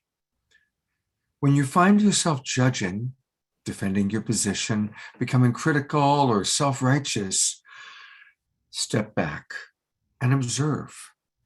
Put in the effort to see through another's eyes. Get curious about how they came to be the person or the personality that they are today.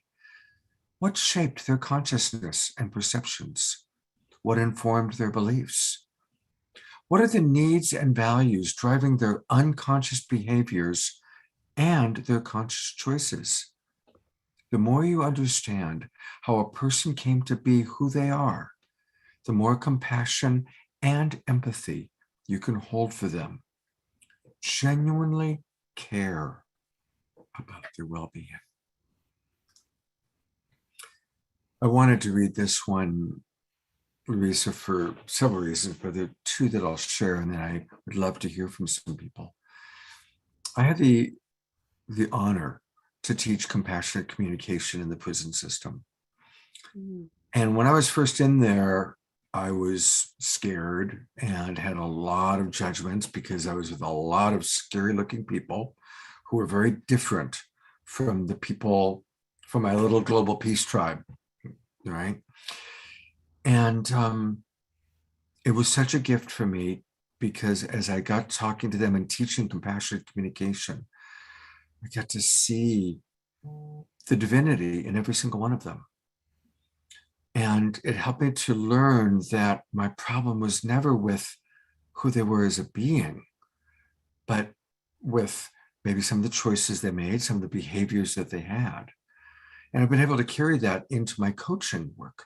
And again, just a reminder to everybody, everyone is divinity embodied in a human form. And we do have very real problems with certain human beings. But it's not who they are as a being. It's with choices they make. It's behaviors that they have. Or even when we're unhappy with ourselves, don't neglect the beautiful divinity that you are, or that the person you have a problem with. See the divinity and just acknowledge it's a choice they've made, a behavior that they have that's uncomfortable, or sometimes has very hurtful consequences. And again, when we can be curious and really seek to understand. And I'll close my thought with a beautiful quote from Marshall Rosenberg, my primary mentor and teacher. This is from Marshall. Even the most horrific crimes are tragic attempts to get precious needs met. Even the most horrific crimes are tragic attempts to get precious needs met. I see Laura writing this agreement as a hard one because of how quick the judgment and defensiveness will rise in my being around certain subjects. Thank you for owning that, Laura. It's true, there are certain things that we just all get so triggered around and so triggered by. And, you know, it's really important for us to know what our vulnerabilities are, what are our trigger points, what are our veils of past pain that get in the way of us seeing things clearly. Larisa, anything you want to add? And then I'll see if we got some hands raised. I think you're the perfect person to speak on this because of the work that you do in the world. And I know that I was taught, you know, with my clients, and it's not always easy, you know, to be in the seat of curiosity. You know, we even want to fix people. We think we know like what we can do to make it better right away. But that curiosity, having that curiosity, it actually validates the other as well. Like it opens up this this beautiful space for people to be received, to receive themselves when we are curious, because it truly opens up our ability to understand what we may not have understood before. So, yeah, thank you. I would love to hear from others too, how. So I'm looking, I don't see any hands raised. Would any of our presenters, Viraja or Wild, Albert, Mystic, Monastery, Jerry, I had a feeling you'd have something to say about this. Welcome, Jerry. Welcome back from your trip to Ecuador. Yes, it was an amazing experience. I didn't even want to leave the property because so much cool things was going on there on the property. The one thing I would say is that two things. One is that we have to, as you were just saying, Scott, it's not the person, it's the action. And sometimes we have to keep the actor and the actions as separate kind of judgments or whatever kind of observation you want to make. And the other one was, oh gosh, just flew out of my head. Oh, a red flag word in our language is the word TOO. As soon as we hit that word, it's a red flag because there's a judgment coming after it. Beautiful. Thank you for that, Jerry. Thank you so much. Anybody else want to share on this one? Where it's maybe challenging for you? Eleanor Joy writes, I think this is a very important one for me and us to embrace. When a person tries to tell me what's right or wrong, I feel shut down and annoyed. When they ask me a curious, loving question, I feel heard and appreciated, and then I'm willing to open up. iPhone writes, I've worked with women prisoners. They were not that different than me, except that they had very difficult pasts, made bad choices with grave consequences and behaviors. Many didn't have the coping skills or support to see or know another path. But they now teach me so much about how to be courageous in difficult and abusive situations. Thank you for sharing that. Susan writes, Wayne Dyer said, when you change the way you see things, the things you see will change. And she adds, I loved the movie The Shack. I see that Krista has her hand up. Oh, good. She does. Hi, Krista, one of our regular co-hosts. Welcome back to the Awakening World, Krista. So great to be here with everyone. And Larisa, you know, I'm just such a fan of the WEvolution, and I just really wanted to be here to support you and Scott just getting this incredible movement out to the world. So thank you for your work and your dedication. What's coming up for me around this is, you know, one of the credentials or the things that I've taken a deep dive into is epigenetics, and I'm an epigenetic health coach. And, you know, we know that 99.999% of our DNA is the same as a human species, right? There's that 0.1% or that very small amount that creates that difference. So I think when we can remember how alike we really are and stop creating the differences and just drop into, this is my sister, this is my brother. We are, you know, knit the same. We are so much alike. And, you know, I think as I've really stepped into my work as a spiritual teacher and leader over the last 2 years, you know, I'm seeing how even within the spiritual community, you know, there can be, you know, a lot of ego, or there can be things that come up that show us opportunities to even have more compassion. And I think that we as a community need to really own when things come up for us, or when we're seeing differences, or we're, you know, and I've also just witnessed, this, you know, fight or flight in my own system. When something comes up that's hard with a sister or a friend, whether it's, you know, personal or whether it's business, you know, a lot of times we want to say, well, I'm just not aligned with this person and I'm out and I'm going to go a different route. But I know that the higher road, and I think the message here is that we're here for it all.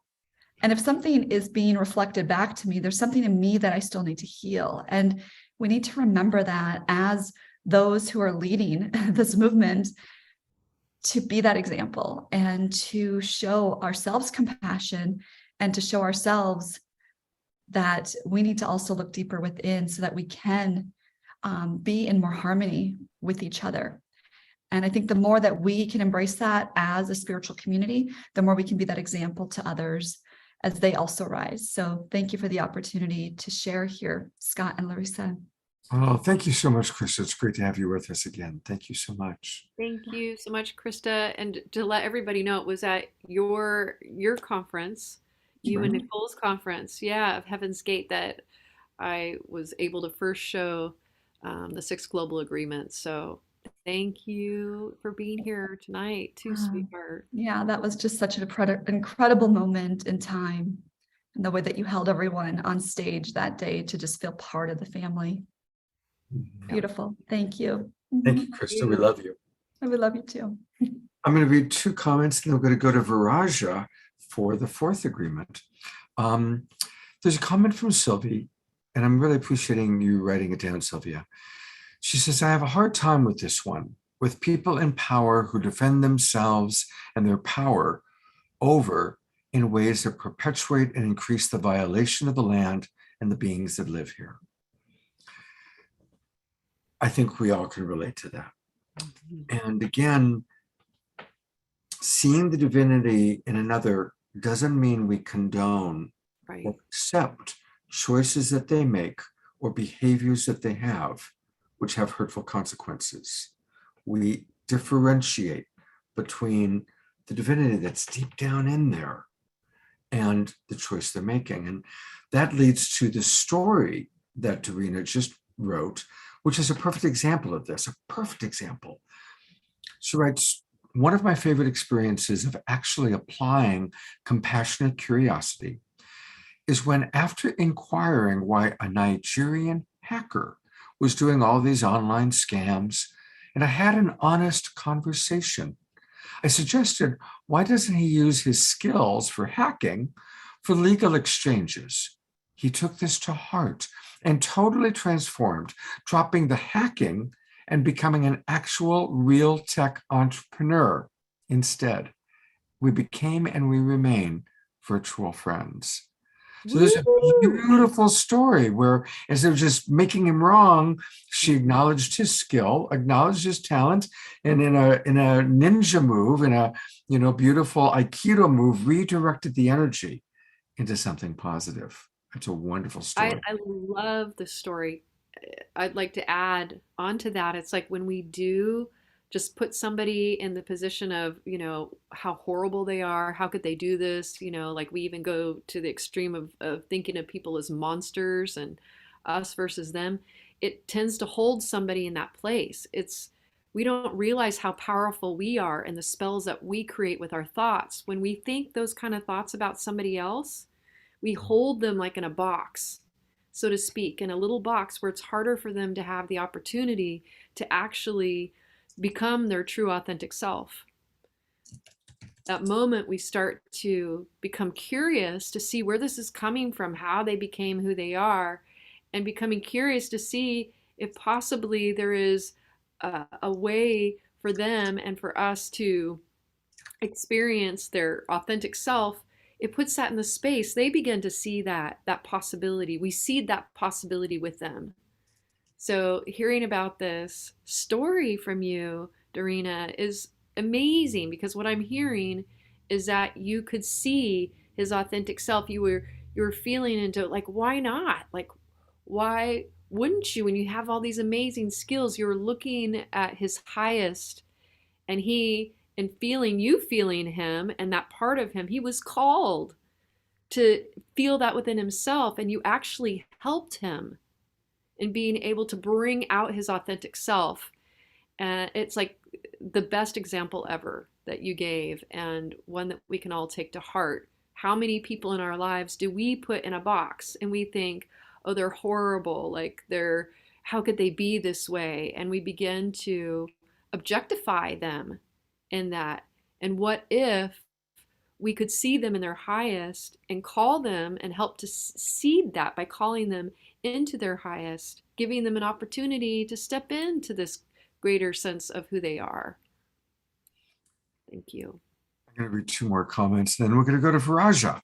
Um, Carol writes, that's how I deal with my high school students. I don't judge or assume. I treat them with respect and find something positive to bring up while correcting a situation. And Reverend Jeffrey writes, no fear, do our job of WEvolution and the universe will take care of the rest. Absolutely. All right, we are going to move on to the fourth agreement. And Raja, thank you for your patience and being with us for these last 2 hours. And I'd love to ask you if there's anything you want to share before you go into the fourth agreement, anything that stands out for you so far tonight? Hi, everybody. Lovely to be here. I think the piece that was coming to mind in the last share is the parenting experience and being able to hold that place of compassionate curiosity.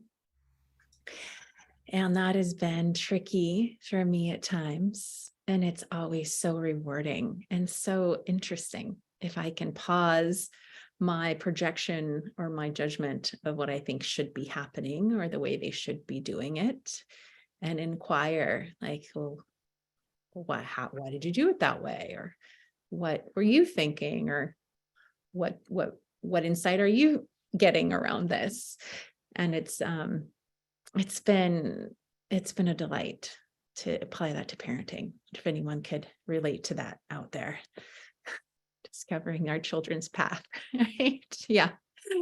And marveling in that path and delighting in that path that is theirs uniquely. Yeah. So I can go into the next one. Agreement number 4. Practice radical self-acceptance. Compassionately witness your critical thoughts. How can you be even more kind to yourself? Even the inner judge needs compassion and kindness. Deeply listen to the inner voices of your wounding. Seek to understand, allow, heal, and transform. Practice accepting the parts of yourself that feel unlovable. Speak with as much kindness to the parts of you as you would to your beloved or a newborn baby. The more you accept disowned aspects of yourself, the easier it will be for you to have compassion for others. Everyone take a breath. Yeah.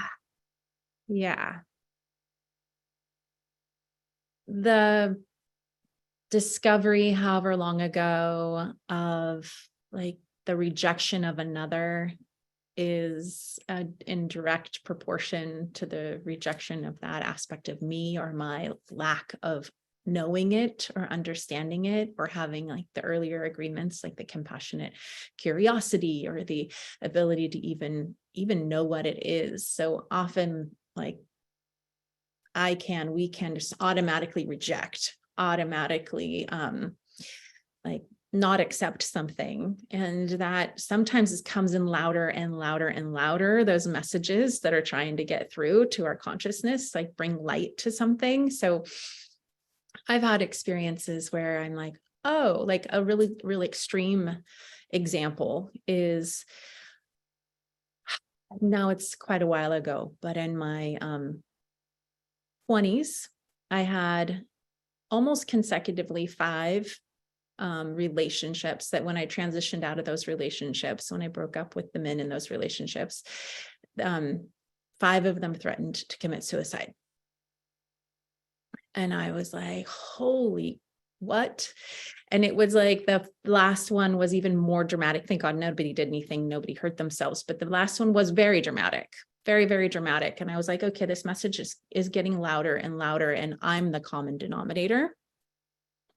And so I was one of the things that happened that really kind of opened the door for me to dive even more fully and completely and committedly into my own self-discovery path and my own personal growth path and do shadow work, to be honest. And it was a journey where I got in contact specifically related to that, like a part of me that felt so scared that I would needed to be needed. Like I kept picking scenarios where I needed to be needed and needed to be needed. So like imbalanced though, that it was like more codependent. And I didn't know how much I was scared. I didn't know how much there was this part of me that felt so unlovable that I had to create these what I thought was the optimal experience, like dynamics, so that I wouldn't be hurt or left or wounded in some way, because there was a part of me that felt very, very insecure.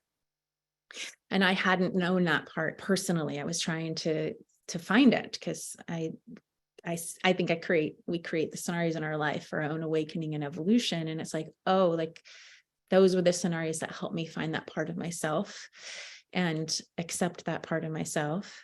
And it's correlated to my attachment wounds that I have moved through a lot of, which was a lot of anxiousness. And that anxious attachment style is linked to a lot of like, am I lovable? Are they really going to love me? Are they really going to be there when I need them?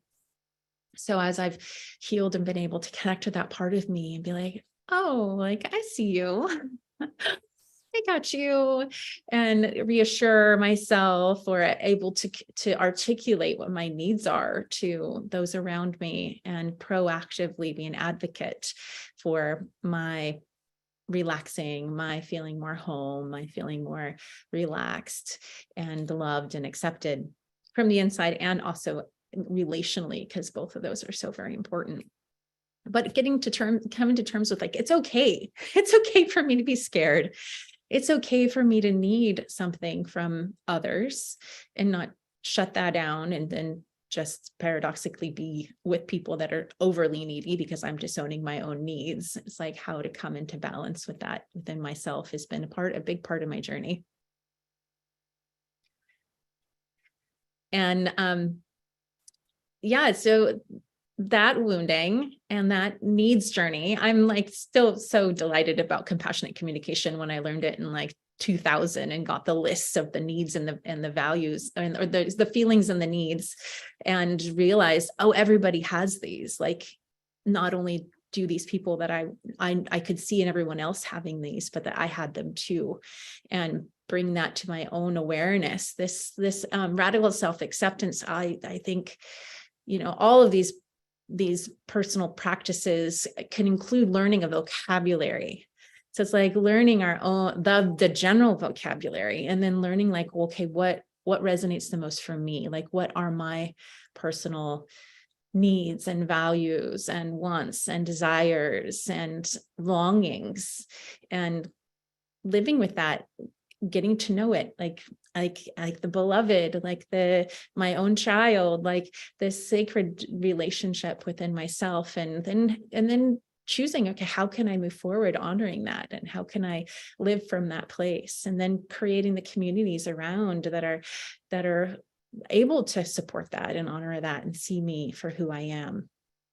The journey for me about self-acceptance has been like, can I truly be me in this world, and know I'll be safe and I won't be killed, as a prior imprints have kind of informed me, and I think many of us, that it like we better be careful. But it's the more that I have engaged in my own personal practice of this love and acceptance and getting the support that I trust, the more I have been able to integrate and be living more authentically. Who relates? Who wants to share? Well, I'll read a few comments and then would love to hear from people. And thank you, Viraja, for sharing. And just to remind everybody, I did put in the chat box that Viraja and I are doing a live event together in her beautiful new home with her beloved Billy. We're doing teaching. We're going to have a relationship satsang, and there's going to be music and all sorts of wonderful things. All the details are in the chat box, and that's going to be on Sunday, February the 5th. So that's 2 weeks from tomorrow. So I'm really looking forward to that. That was beautiful. I want to acknowledge Viraja before we read the comments. It's like, I've known this woman for I over 10 years. I don't know, maybe like 20. It's been a long time, right? And I have seen you go deeper and deeper into your radical self-acceptance and self-love. I've just seen you continue to bloom and blossom as you have been so committed to this path of loving yourself. Like I've just seen you become stronger and more vibrant and more empowered over time with that practice of. So when she speaks this, I can vouch because I've seen you just completely continue to what I like to call in bloom. In bloom, in blooming. Thank you. Thank you very much. And part of what's the relevant piece to name is safety in ourselves doing that, and safety in community doing that. And I was, Larisa and I often have many parallels that we when we catch up, we're like, oh my gosh, you're doing that and I'm doing that. And as she's helping voice the agreements, I was like at the same, also seeing these essentials to creating safety and beyond consent, even like creating what I'm calling sacred safety, where we are really attuning to each other, where we're noticing and what we're doing with our energy, our thoughts, our heart, our bodies, and what it is that is actually supportive of deepening the safety, softening the nervous system, creating more connection and collaboration. So I've actually created a guideline that helps go through the steps for creating sacred safety. And if you want that for free, you can go to receivemorelove.com and download the PDF. Thank you, sweetheart. Thank you. All right, well, let's read a few comments and then see if anybody wants to chat. Krista wrote, sisters supporting sisters. So beautiful. Over 10 years. Wow. And I really appreciate what Jennifer wrote, and I think many people can relate. She wrote, this agreement will be the most difficult one for me, but these open conversations help. Thank you, everyone, for sharing. And just a reminder to Jennifer and those who are challenged, notice it's not just self-acceptance, but radical self-acceptance. And remember the meaning of life. We're here to learn to love, starting with ourselves. That's what all the people who have the near-death experiences, which I've done shows on, they come back and that's what they report. We're here to learn to love, and we have to learn to love ourselves. Radical self-acceptance. That is the meaning of life. I had a near-death experience. Tell us about it, Marsha. And I love that you just mentioned that, because it was the horse. Yeah. I fell off a galloping horse, everybody, and hit my head, and it was a whole series of very strong traumatic brain injury. And the piece that feels really relevant, it's this. I basically went into the dark hole after I came back for a series of weeks, and I was in the pit of the suffering, I'll call it. Like the contrast was just so apparent, undeniable. It was like, it makes sense to me why we come into little babies' forms that don't have all this awareness of consciousness to mind yet. It's because it's so much to try and comprehend. And as what got me through that, like the little seedling underneath the dark soil and all the pressure and all that stuff, what got the little sprout to sprout in my awareness and my zest for life again was this realization of like, oh my gosh, we're all here. This goes with the WEvolution. Like, we're all here. We all chose to incarnate here into the same soup. Like, we knew what the world we were doing, and we're all doing it. And it's so much. It's so much. It's just so much. And we're all doing it. And it was like, oh, there must be a really good reason. We would not be here with some of these dynamics unless there was a really, really good reason. That's why my reasoner had been attracted anyways. Like, oh my gosh, how exciting. Like, there's a really good reason that I'm here, and we're all here. And then fast forward to just even a few weeks ago, it's like, oh, like I have my part in all of it. And then radical self-acceptance is also including for me a lot of parts work. So it's like internal, like finding my inner child, or my judger, or my priestess, or the wounded one, or the victim, like working with all these parts and integrating them within the greater field of consciousness and awareness that can love and accept them all and receive them back. So there's those parts, but in the greater thing, like I have my part to play on this in this world and on this planet. Like that's my part. That's all I needed to do is my part. And I've come here to do that part. I mean, it sounds so simple. It was like living this like, oh, so all you need to do is celebrate and shine and be your radiant, unique self. And here we are. It's like all of the other stuff can just kind of like be water off the back, like in essence. But it like to celebrate that, to just really lean in and be that and just trust that and like keep doing that, keep being that, just like, feels so relieving and was such a confirmation. And with that, it's like my work in the world is to help other people do that for themselves, help people trust and know that they have their part, that they are here to be fully in this human form, their essence, their unique way, and nothing else. And that's enough. Exactly like that. Amen. Thank you. Thank you. It's like, yes, that's it. All you have to do is your part. Just be you. Every other person is already taken. Just be yourself. You know, I also want to shout out, Viraja is a great coach. I've had the pleasure to work with her, teach with her for well over 10 years now. And so again, if you are relating to her, she is a wonderful, wonderful awakened love cohort. I love that. And go to just to receivemorelove.com, just straight up without the other thing on the end.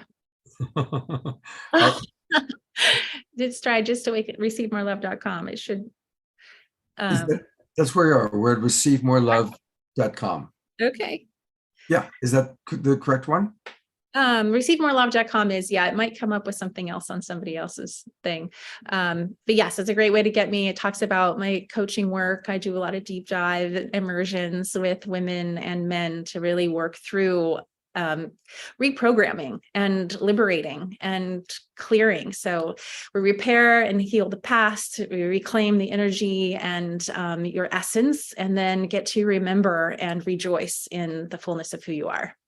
Beautiful. I'll read a couple more comments and then we've got Omashar music coming up.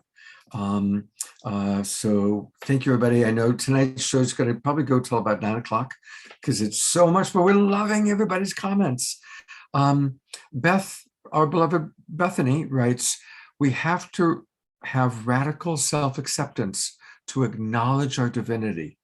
It's almost blasphemous to not accept ourselves. Karen writes, part of my early morning spiritual practice includes tapping on and loving and accepting myself. And Dorina writes, radical self-acceptance is indeed probably the hardest practice, as it needs to start with radical honesty, deepen with courageous inquiry, and then embody true self-acceptance, compassion, and love, especially for the unlovable or perceived unlovable parts of ourselves that always need it the most. I wanted to just say part of my journey that was very confronting is working with shame. So just want to speak to and normalize like having shame or around some of the things we might have judgment around, or we were perceived, whether we were loved or not. And that like going to some trusted source and receiving empathy externally, relationally, to help move that shame could be very, very supportive. Even looking yourself in the mirror, but having a trusted source, it could be really, really beautiful. And then a distinction that I learned around shame from some mentors of mine, River and Diamond Jameson, is where I first really got to work with this, is the distinction between like healthy shame and toxic shame. So the distinction would be like healthy shame is like, oh my God, I did that. I really I flipped that person off. I really wish I didn't. Like that was really rude. It's like that thing. And that like toxic shame is like, oh, like the message we get is like, there's something wrong with me. Like my butt's too big. There's something wrong with me. Like that person, like pointed out my butt or whatever, like there's something wrong with who I am, essentially who I am as a being, that there's something wrong with that, which is not true. That's like a untruth, like a spiritual, psychological, like not truth. Like there's nothing wrong with who we each are as, an essential being of who we are. There's nothing wrong with that. So the antidote to that, which is powerful to bring in, is even just like declaring like that's not true. Like that is not true. Like looking at and feeling it and looking it even in the eyes, that belief or that message, and like putting it over there by saying, no, that is not true.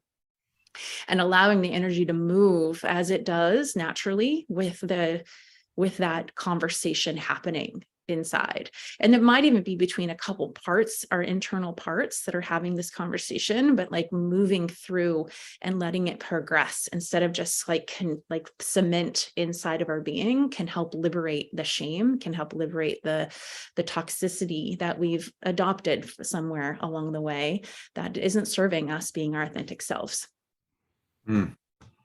That is so important what you just shared, Veronica. Thank you so much. And I did get, I refreshed. So here is the new, improved Receive More Love website, empowering women to lead with love. And again, Veronica is a brilliant intimacy intuitive coach. She was chosen in the top 3 love coaches by Yahoo. And she is truly an amazing love coach. And if you go down just a little bit, I added the free offering right down there. You can get your sacred safety guideline. Beautiful. A guideline for really learning about consent. And thank you for that. And I'm really looking forward to being with you in person and us having a beautiful relationship satsang group live in Encinitas in 2 weeks. Thank you. Thank you. Thank you. Larisa, any final thoughts for now? I would say she nailed it. So I think enough is said on that in this moment.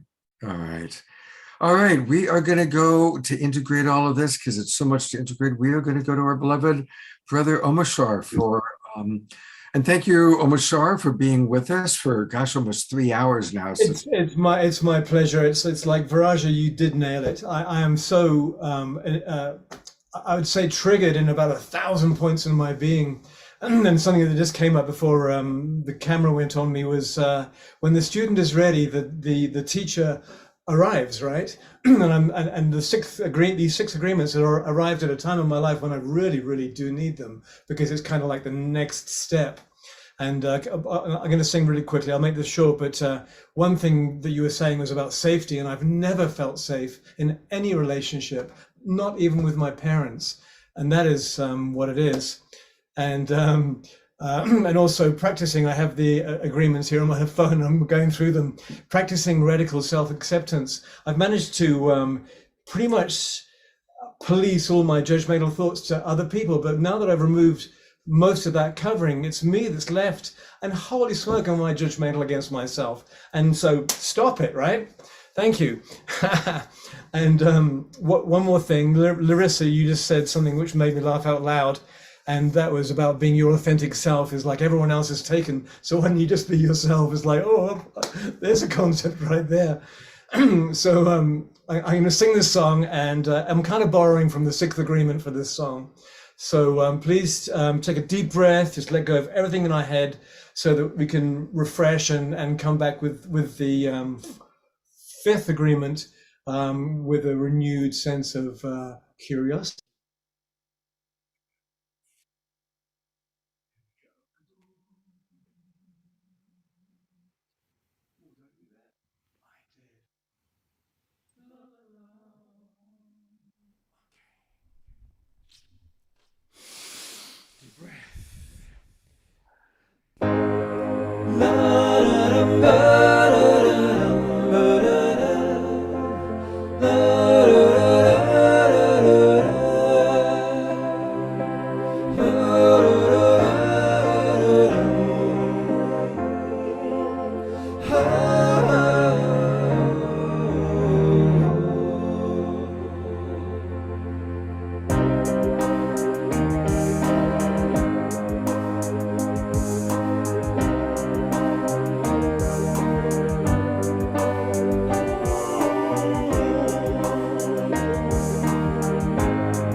awakening world is rising through our hearts, through our lives,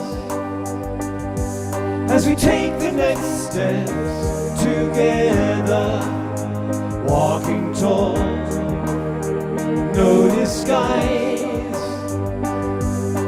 Here we go again, loving all we see, lift each other up, let each other be, healing all the past, healing you and me, loving all that's gone, loving what's to be, the awakening world, the awakening world, the awakening world, the awakening world. Nothing left to say, nothing left to do. Let your spirit shine, let your spirit through. 'Cause time is what we have, time to think anew. Let inspiration flow, let inspiration through.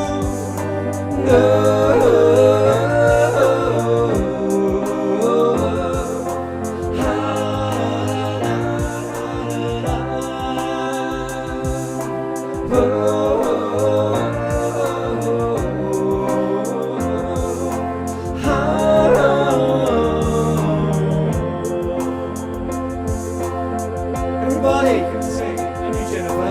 Awakening world, the awakening world, the awakening world, the awakening world. 'Cause here we go again, loving all we see, lift each other up, let each other be, healing all the past, healing you and me, loving all that's gone, and loving what's to be.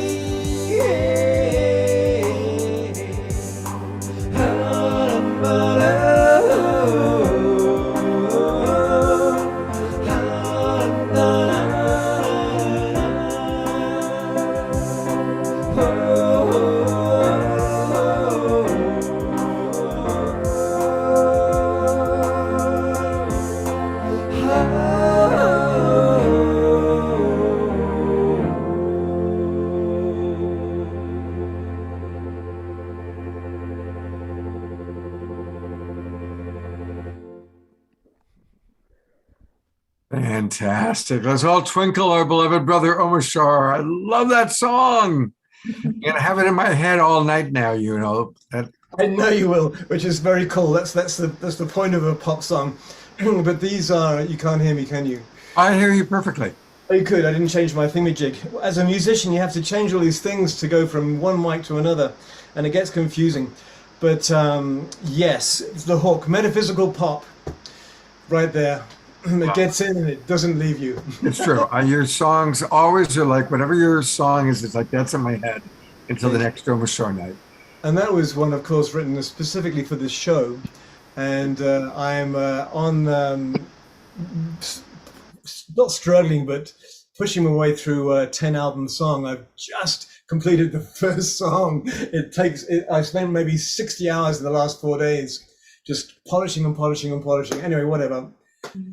Namaste. Awesome. Thank you. Thank you. I think Thank we you, all needed Larisa. to move. Like we needed to move that energy and we needed to come together in that frequency right then. Thank you. That was beautiful. Oh my And thank you everybody who dances. I so love how beloved Eleanor Joy and Reverend Jeffrey and all of our friends dancing and moving. And remember, everybody, we can support Omashar by going to Bandcamp. It's omashar.bandcamp. That's where his albums are. Please support our beloved brother. Well, Larisa, would you like to introduce Michelle? Yes, I would love to introduce this woman. I met Michelle. I believe I met you first, probably at one of Shakti Tribe's events, and you Yep. were just dancing your heart out, and you were singing. And then I got to know you and at all these different events where you have always shown up to really to lift others up. Like you MC, you're always there, like for causes that you believe in. We both were on the front lines for quite a bit together, and you were the inspiration really for me as well in your work in San Onofre. Um, and we partnered in that. And you've always been just this person of like pure heart and service and caring about the we so deeply. And you have a way of being so inclusive that is just truly inspiring. So I'm so grateful that you were able to make it here with us tonight and to share our fifth agreement, which you were so awesome at. I've seen Thank you in action on this one with people, that have maybe a different beliefs, different values, and the way you just honor people. So would love for you to share. Thank you so much. And I just want to thank everybody here for all the comments, all the anchoring in of these 6 agreements, because this is the time. There's no other time than now, right now, to do what we're doing and bring us all together in this space of the we. And Larisa, your vision, and just Scott for holding that vision and bringing us all together. I just thank you so much. And Viraja, seeing Viraja again, I met Viraja at your house, Larisa, and she was on those front lines with us as well. She probably did a lot more than I did. She was on camera and such a passionate mama bear. And hearing you tonight, Viraja, I am so inspired. I'm like, she has to be, now that you're back in Southern California, please come to Awakening Code Radio Tuesday night, and let's get you on to Awakening Code Radio to share what you just shared tonight, Viraja. I know you've been a guest on our show before, but I think it's time again. I think Larisa's probably been on our show more than anybody, every single year for the 10 years we've been on the air. And I really feel, Viraja, what you're sharing is so important and so impactful right now. So many people need that message the same way we need the WEvolution message. So I'm going to put that out there before. Do I have a yes? Do I have a yes? Yes. Oh God. we could also talk about your event, with you and Scott doing this event coming up. So I want to be inclusive here and start right here, right on the air, and do that. Well, in the spirit of inclusivity, so people know what we're talking about. She has been doing this radio broadcast, Awakening Code Radio, for almost over 10 years, right? And amazing podcast. So you can go to the website. I just put the link into the chat box, and all the podcasts, you can go back and find them, listen to them. She's had so many of our favorite people on, and you've been carrying this torch a long time. Look at all the podcast shows she's done. Look at that. Incredible. So Michelle, thank you so much for your dedication. And I got so excited when I learned you were going to be able to be with us tonight. It was like, yes, Michelle's going to be here too. It's going to be amazing. Oh, thank you so much. I'm glad I was able to. I thought I was going to be off grid this weekend celebrating my podcast partner, Eric Rankin's birthday was the 19th. So we have a lot of birthdays that we're celebrating here. And I'm just so grateful to be here and share in this uplifting time together. And Larisa, you just nailed it with the way that you made these 6 agreements so that we can all practice them. And it is such a great reminder. Each one of them, I have really, I didn't raise my hand only because I wanted more people to speak, and I knew I would be speaking, the 5th agreement. So but I felt I was resonating with every single one of them and wanted, kind of like jumping out of my skin, like, oh my gosh, I have so much to share. But I want to get to the respect each other, because I think that's such an important piece of where we're at right now, this moment in time where we are having the invitation and we are being tasked to really put that into action and to embody it. So I'm going to read it, and then I'll reflect a little bit more on my story. So the respect each other agreement number 5. You don't have to agree with another's beliefs to be thoughtful and considerate in your communication. Refrain from yelling, using words and body language that objectify, generalize, or dehumanize. Use language that creates connection rather than black, white, right, wrong dialogue. Before you engage in conversation, get clear on your own motivation in the exchange. Are you sharing to affirm how you think or feel and to change someone's opinion?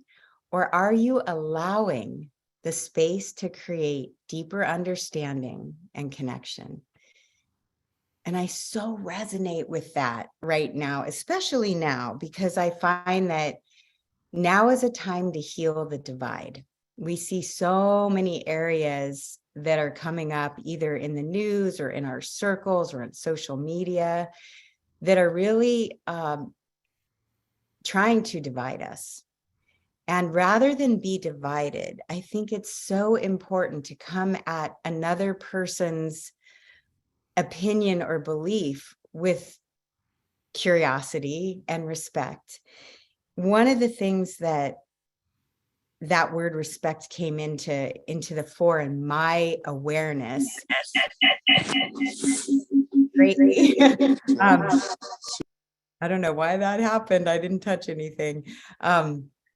Was when I started working a lot with our First Nation people, our Indigenous friends, doing a lot of different festivals and ceremonies and spending a lot of time with our Indigenous family. And I really wanted to understand more of what they wanted from me, what they wanted from my community. And one of the things that I was very aware of, profoundly aware of, was respect was at the top of the list. And how do we do that? How do we respect others? And one of the things they were looking for was deep listening with compassion. And so that's been something I've really found as one of my missions, is to come into conversations, opening dialogue with respect and deep listening and compassion for another person's point of view, rather than thinking about, while they're talking, thinking about what my response is going to be, rather than just listening to what they want to share. And then having a response in the moment, not trying to project what I want them to hear, but just really receiving what's on somebody's mind, especially now. Like I said, I'm finding many opportunities these days to hear everyone else's point of view and respect that point of view, whether it differs with mine or not. I think, Scott and Larisa and I did a, I don't remember which show I was on, but it was about judgment. Do you remember the name of that show, Scott? What was it called? I think it was really the peak of when there was a lot of no mask versus mask, vaccine versus no vaccine, good government versus bad government, Trump versus Biden, all that. There was so much polarization going on. And so you and I and Larisa did a show. I'll pull up the YouTube link to it, all about how to listen to each other, to move out of the field of judgment and into a field of listening. And it was a powerful show.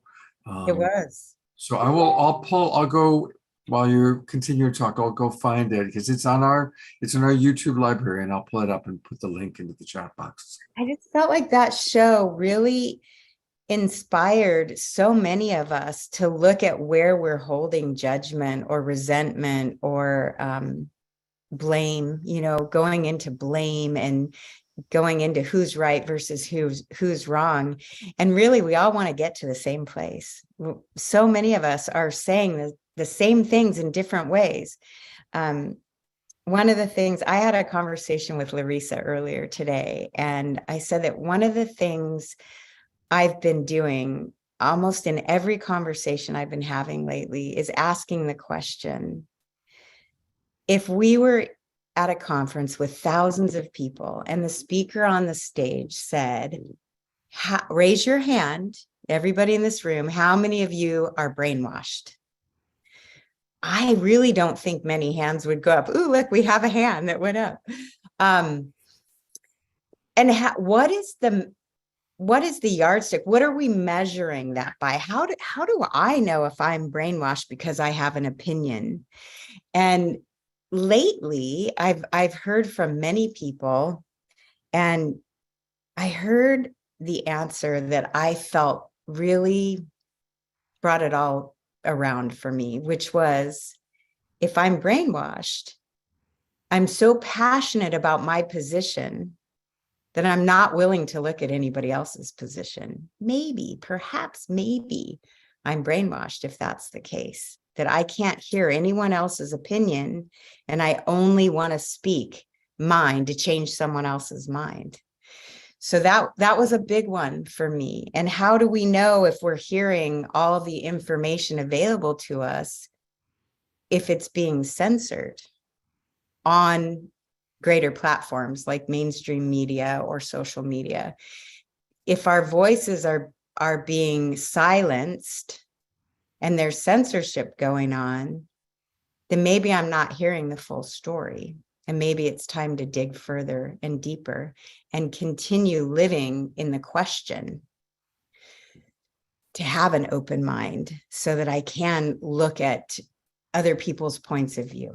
So I think respect is at the top of that list in terms of respecting where everyone's coming from right now, so that we're not blaming, shaming, judging, but really coming into what we're all looking for, which is more of the unity consciousness and the WEvolution. And I just absolutely love, cherish, and adore Larisa. And I think you're the one, Larisa, to bring this to the masses because of the way that you are so open-hearted and bring everybody that you meet into an open-hearted space. The only way we'll be able to get to this is through an open heart.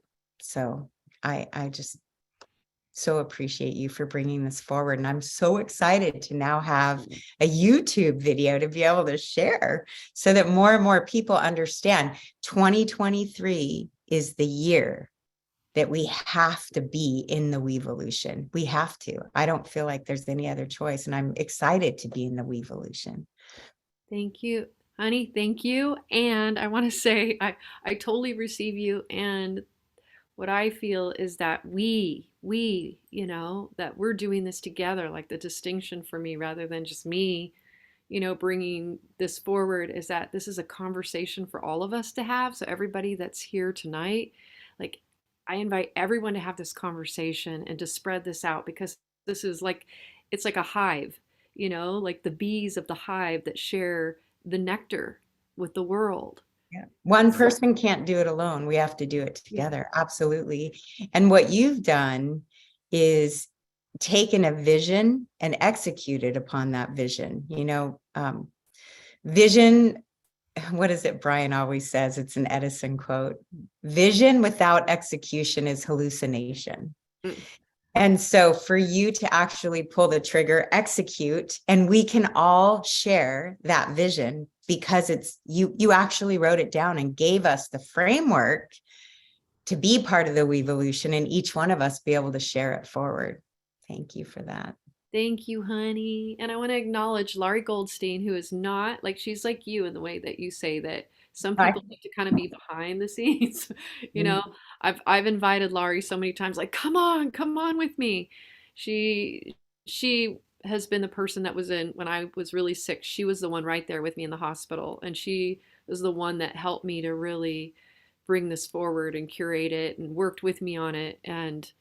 Um and she even more so than I with the script that was written, she really got in there and worked it. Like, yes, I brought put together the 6 agreements. She helped me with that, but then she did that. So again, this is things are not what they appear to be. There's a lot of people like Scott, like all of us that are making this happen together. It truly is a we that's bringing this forward. So thank you, sister. Thank you for being such a support. Without the support, it wouldn't be happening. I'm just so grateful to be a part of it and share with everybody here, especially the fact that it's such a pivotal time right now, and it's a potent time to be on a new moon in Aquarius, entering the age of Aquarius and the year of the water rabbit, which happens to be my sign as well, water rabbit. So I feel like right place, right time, right people, right reasons. Let's do this. Woohoo, here we go. I'm holding a vision of sometime in the future where we're all looking back at this show and the world has awakened and we are living in the beautiful global peace tribe that's living these values. And we all go back and we go, wow, look how young we all are back then. Look, wow, we really did that. And it is amazing, really giving birth to this document, this vision on the new moon in Aquarius. Somebody pointed out the new moon is closer to the earth today than it has been at any time since the year 1030, 1,000 years ago. It is truly a fortuitous time. And this is very special. This is a very, very special show. It is. Thank you, Scott, for creating this space and Oh, all my pleasure. And you know what? I think we need to move on to the final agreement. Yes. Otherwise, we're going to be here till midnight. It's time to play. Time to play. Where's Jason Firth? When it's time to play, it's time to stay Jason Firth. Where are you? There you are. I'm here. Hey, Larisa, what can you say about your beautiful, beloved brother? Oh my God, he's just adorable. He's so much fun. He makes everything so much more fun. His positive attitude, his belief in people. Jason's the person that always sees the highest in everyone. He's always when it's challenging for most, he finds always the highest in people and always celebrates that. And I think, that's why he is such a playful spirit and he's so much fun to be around. I love having Jason around. All right, well, Jason, take it away with number 6. Thanks. This has been really fun. In a spirit of playfulness and speediness, I'll just read the beginning and the end. Play together. Get out there and play. Make music together. Find the humor in life. Play is one of the highest forms of prayer. I've been meditating to get ready for this and thought, play is so fun. What is the impediment? Why aren't we all more playful? And I think I came to 2 things, and that's what I want to talk about. One is I think we don't often always give ourselves permission to be playful. And then sometimes we might lack ideas on how to, in the life we find ourselves living, to be more playful. So I want to talk about those 2 things. I can pinpoint in my life when, as an adult, I became a more playful person. Like probably most of us, as a super playful kid, came from a playful family, and then I went to law school at Georgetown and had all these student loans, and it was like, I have to graduate top of the class so I can get a good job to pay off these huge student loans. And so I worked really hard and studied really hard. And then I got a great job at a big firm, and where they billed my time out at $400 an hour. And then I was like, oh, I've got to be worth this. And you have to log your time for billing purposes every 6 minutes. So every 6 minutes you have to account for your time. And boy, did that beat the playfulness out of me to a great extent. But I was lucky enough to be asked to teach hula hoop lessons at the break at a Deepak Chopra big event for his biggest donors. And the speakers were Deepak Chopra, Oprah Winfrey, and Eckhart Tolle, and then some other people. And they were great. But the one that I really remember and that caused this change in me was this guy that talked about, it was a science guy that talked about diversity in the universe. And he said, if you look like out in a big telescope and look far, far away, you'll see that there's huge diversity. Like we look up in the starry sky and it looks like just a bunch of stars. But he says, if you get close, it's all very different. And if you go deep inside under a microscope, there's all this diversity. And then he talked about how we all think we're each a person. I'm Jason. We are who we are. This package is just one person. He says, but if you look closer, if you look chemically, there's so many elements on our planet. We contain all of them. Every little element is scattered through us, even the really weird ones. He says, if you look at volume chemically, we're mostly water. We're like an ocean. And then he says, if you look organically at the cells, by mass, we are mostly like human cells with our individual DNA. But if you look at number, we're mostly not human. If in this package that we think of as ourselves, we're mostly like bacteria and yeast and all these little creatures that collaborate with the parts of us that are human cells, and it makes it all work. We're this super, as an individual, we're super diverse. And that really stuck with me. And he talked about some of these little creatures that live in us. And the one that was most memorable is he talked about there's bacteria that live on our skin. Whoa, am I here? Live on our skin that poop out lanolin. They eat dead skin cells and poop out lanolin to keep us moist. And he explained that even if you use like moisturizing, sanitizing lotion, if you wash your hands a lot, they'll get dry. And it's not because the lotion is harsh, it's because you kill all these little bacteria and then your skin goes dry. And so he said, tip, if you have to, this is good for the pandemic, if you use lots of hand sanitizer, as soon as you're done having your hands be sanitized, rub them on a warm, moist place like your armpits, and it'll repopulate with these like lanolin pooping bacteria. He says if you said, the one that really caught me because I'm a big swimmer, he says if you swim and you find the chlorine kills all these and your skin dries, put on, instead of like, oh, I've swum and taken a shower, I'm all clean, I'll put on clean clothes. Put on your used clothes first so that you can repopulate your skin with these bacteria, lanolin pooping bacteria. I just thought that was fascinating. Anyway, that was the last speech before lunch. And so I went out on this grassy knoll and ate my little vegetarian lunch. The food at the Chopa Center is delicious. And I was thinking about those little like lanolin pooping bacteria. And while I was sitting there eating lunch, one of them in my imagination that's so thankful, like raised its hand and looked up at me and said, hey, you up there, are you God? And it was such an odd question. And I started to say, no, I'm not God, I'm just Jason. And then I thought about this little bacteria. He was so sincere, like, and he seemed to be looking for God. And I'm like, well, I guess I could say I am. So I was very careful in my answer. And I said, well, little bacteria guy, I have other gods that I believe in, like my heavenly parents, but I guess to you, I am God. Is there anything I can help you with? And this little bacteria says to me, well, I've been struggling to find my life's purpose. I'm not sure what I'm supposed to do. What should I do? What's my life's purpose? And I was kind of baffled by this question and started to giggle because I'm like, I'm not a bacteria, I don't know.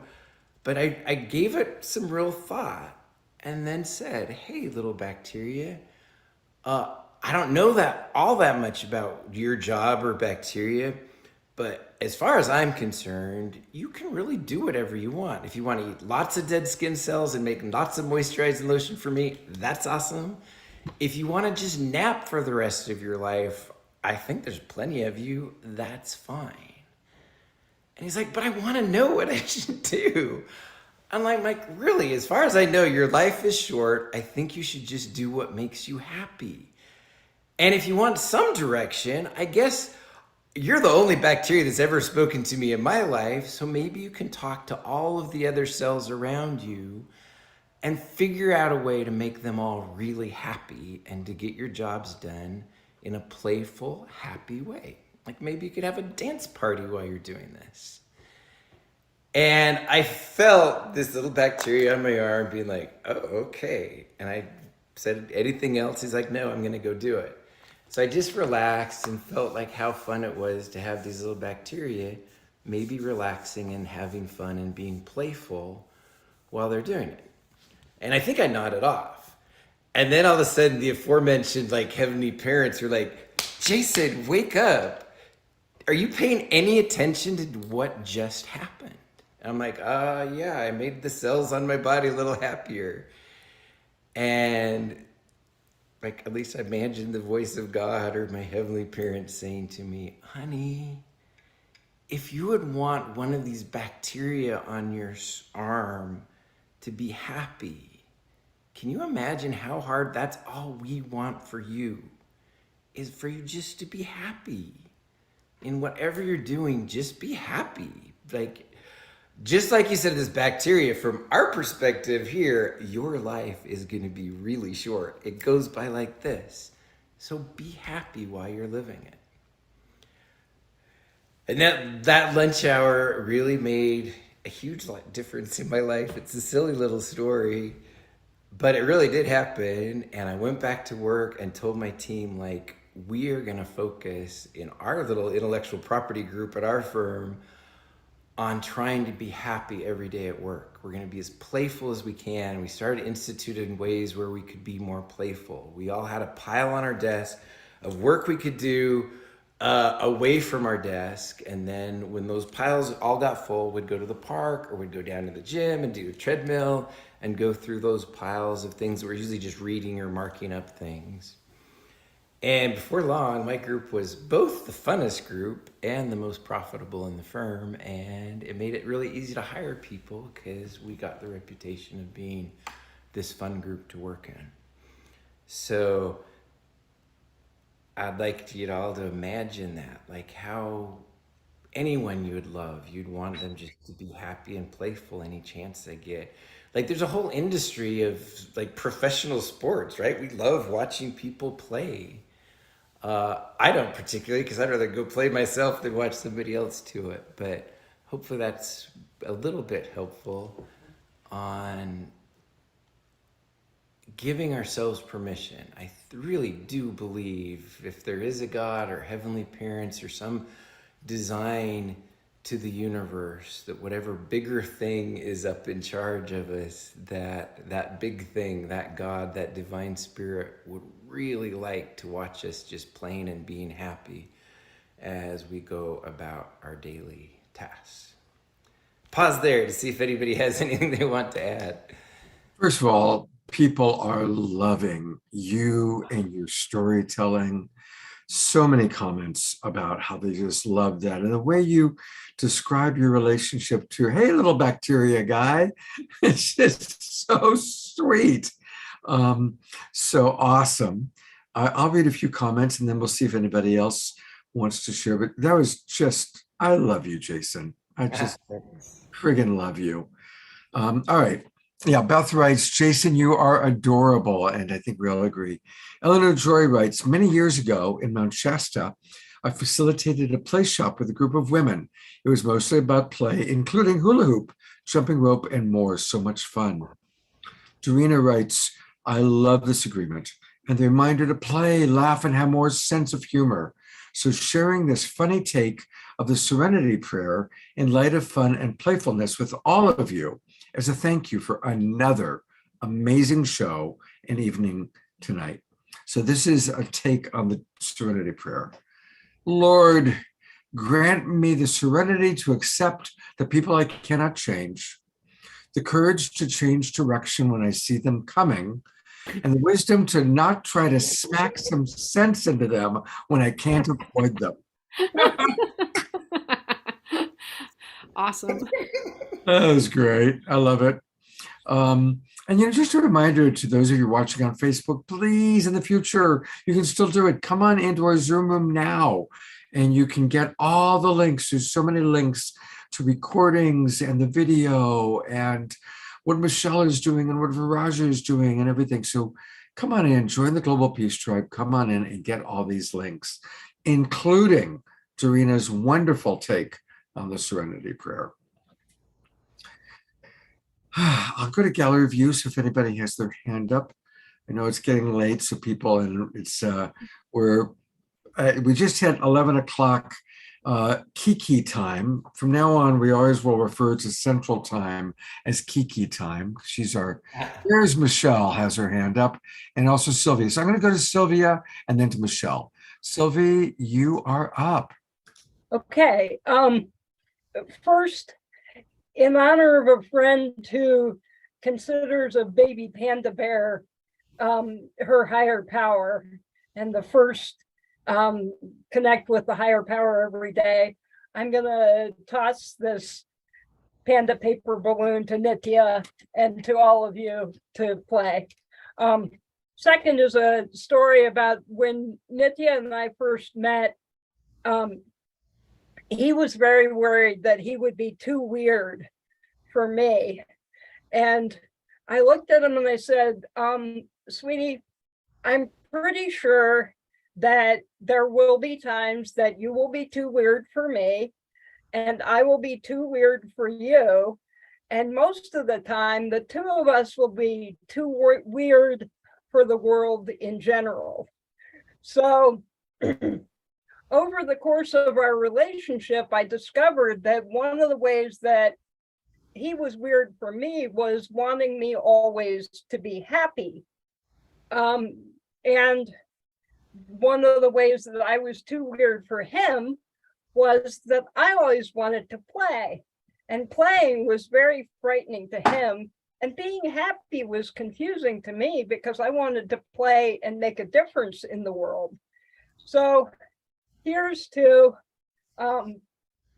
finding space to play and be happy and to be the change in the world.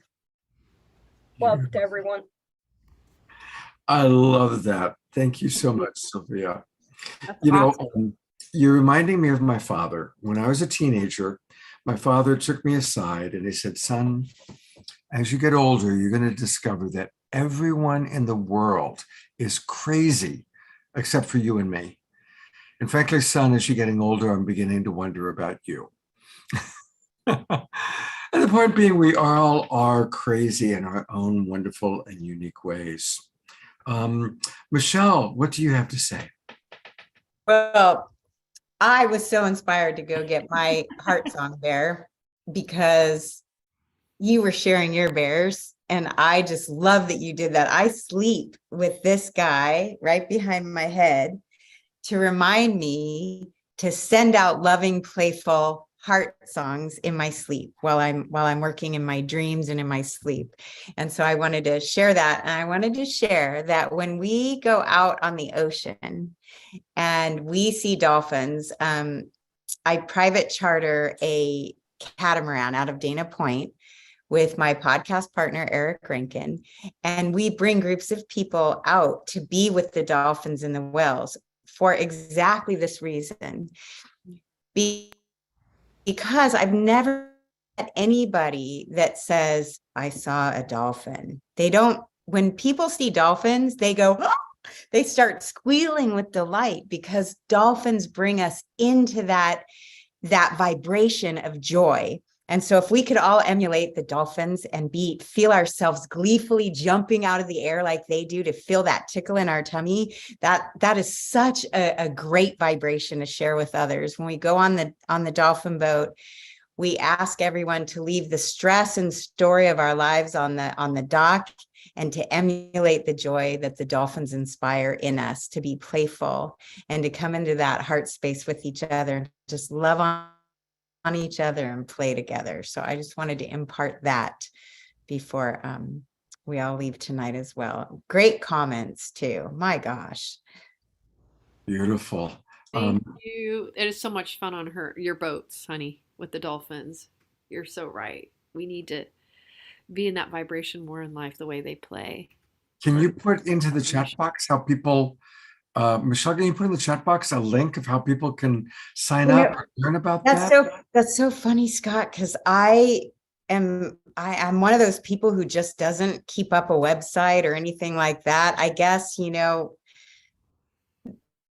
I usually will share it on my Facebook page or my Instagram page. Michelle, the number 2 hearts is where you could probably find out. And I'm also going to be on Portal to Ascensions Dolphin and Whale Conference on February 19th. Go to Portal to Ascension. I think it's .org. And on February 19th, we'll be having a dolphin and whale webinar. And I'll probably announce my next dolphin boat there. I think we'll be doing it in March. Okay. Great. And actually, Neil Gar will be on our show next week. He's going to be on. So there it is. There's portaltoascension.org. Right off the bat, you can see Heal the Divide. That was what she was just talking about. First one that came up for me on the carousel. And yeah, we love Neil and all the work he does. He'll be on the show next weekend. And you guys have one bear. This is my bear. This is my Jasmine bear, which is her name. And Love Jasmine Bear. so we appreciate Jasmine Bear is giving me kisses. So yes, we all got to have our teddy bears, our Jasmine bears. And she teaches me about play. Absolutely. She is like, come on, Dad, time to play. Get the hell off the computer and let's play now. So, well, it has been, I'm going to bring Viraja and Jason and Bethany on one last time. What a wonderful show. What a wonderful group tonight.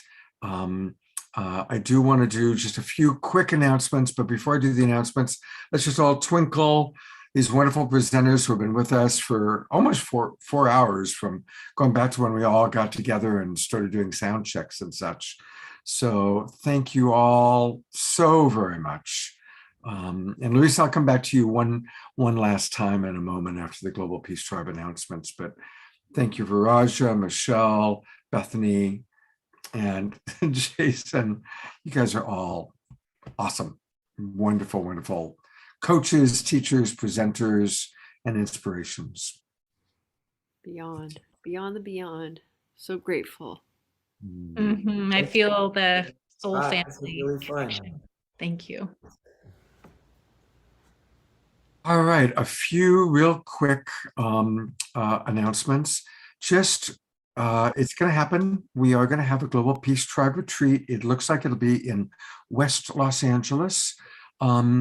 On, again, Tuesday, March 28th, there's going to be this big Los Angeles convergence that Ben Bowler and Pato and Antoinette and myself and many others are putting together, and that'll kick off a whole week of experiences in the West Los Angeles area.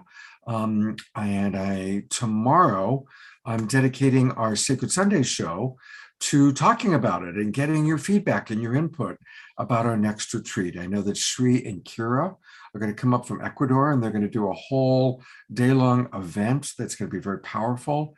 They were sharing with me yesterday what it's going to be. It's amazing. We've got Omashar coming in from Colorado. We've got Pookie and Bob coming in from Hawaii. And since we'll be in LA, I'm certainly hoping we can get Larisa Stowe to come and be with us. So it's going to be a powerful weekend. And please, tomorrow, join us for the Sacred Sunday show. No guests planned. You are the guests.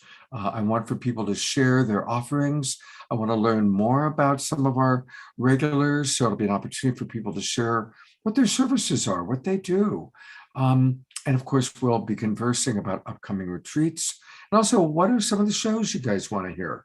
So it's going to be a community conversation, 10 o'clock Pacific time, 12 noon Kiki Midwest Central Time, and East Coast Time, 1 p.m. So please join us for that.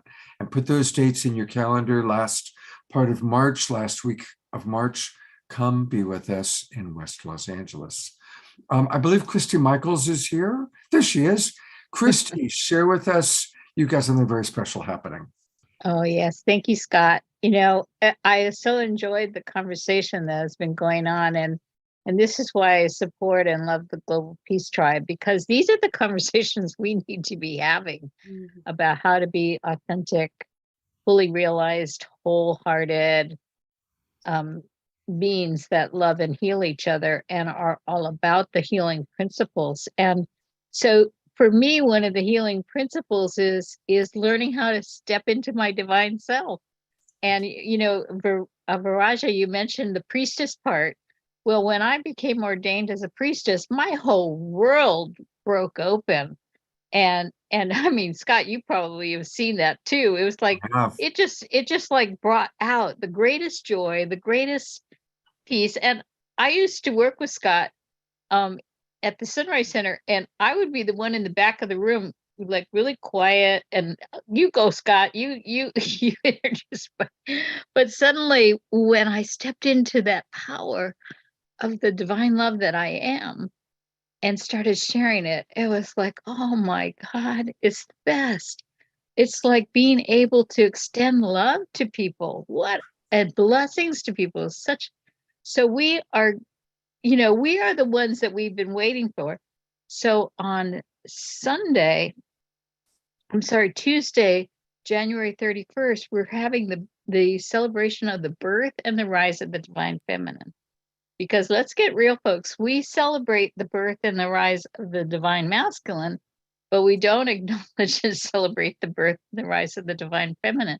So a whole group of us are getting together, including Antoinette and all of her gals, that she does these incredible songs about the Divine Mother, and Elizabeth Kelly, who's of the Holy Order of Mary Magdalene. And they are going to do this fabulous, beautiful dance of awakening the sleeping lady. Because, women, we're 51% of the population. And, if you ask any woman, are you okay with the fact that we have statistically 17,000 children a day dying of starvation on this planet? No, but we're not unified. We're not coming together as a force to be reckoned with. And so the mother feeds the babies. We take care of the children. We make sure. And if we were a unified force around the things that we can agree on, then we would make a tremendous change. So anyway, we're going to just have a rockin' great time and have all these wonderful people. Dan Craig Morris has just come out with this fabulous new book, which is The Divine Spark Within. This man has devoted himself since he was 18 years old to discovering the Holy Sophia. And he has connected the dots about the story, about why she was suppressed. And, some of us, we think, well, what does it matter that all the divine feminine stuff was suppressed? Well, the suppressed stories are the stories that empower us, because they show us the women who achieve great mastery, and they are the living demonstrations. And we'll be talking about Kathleen McGowan's new book. I don't know whether you can see, it's called The Boleyn Heresies. Just came out.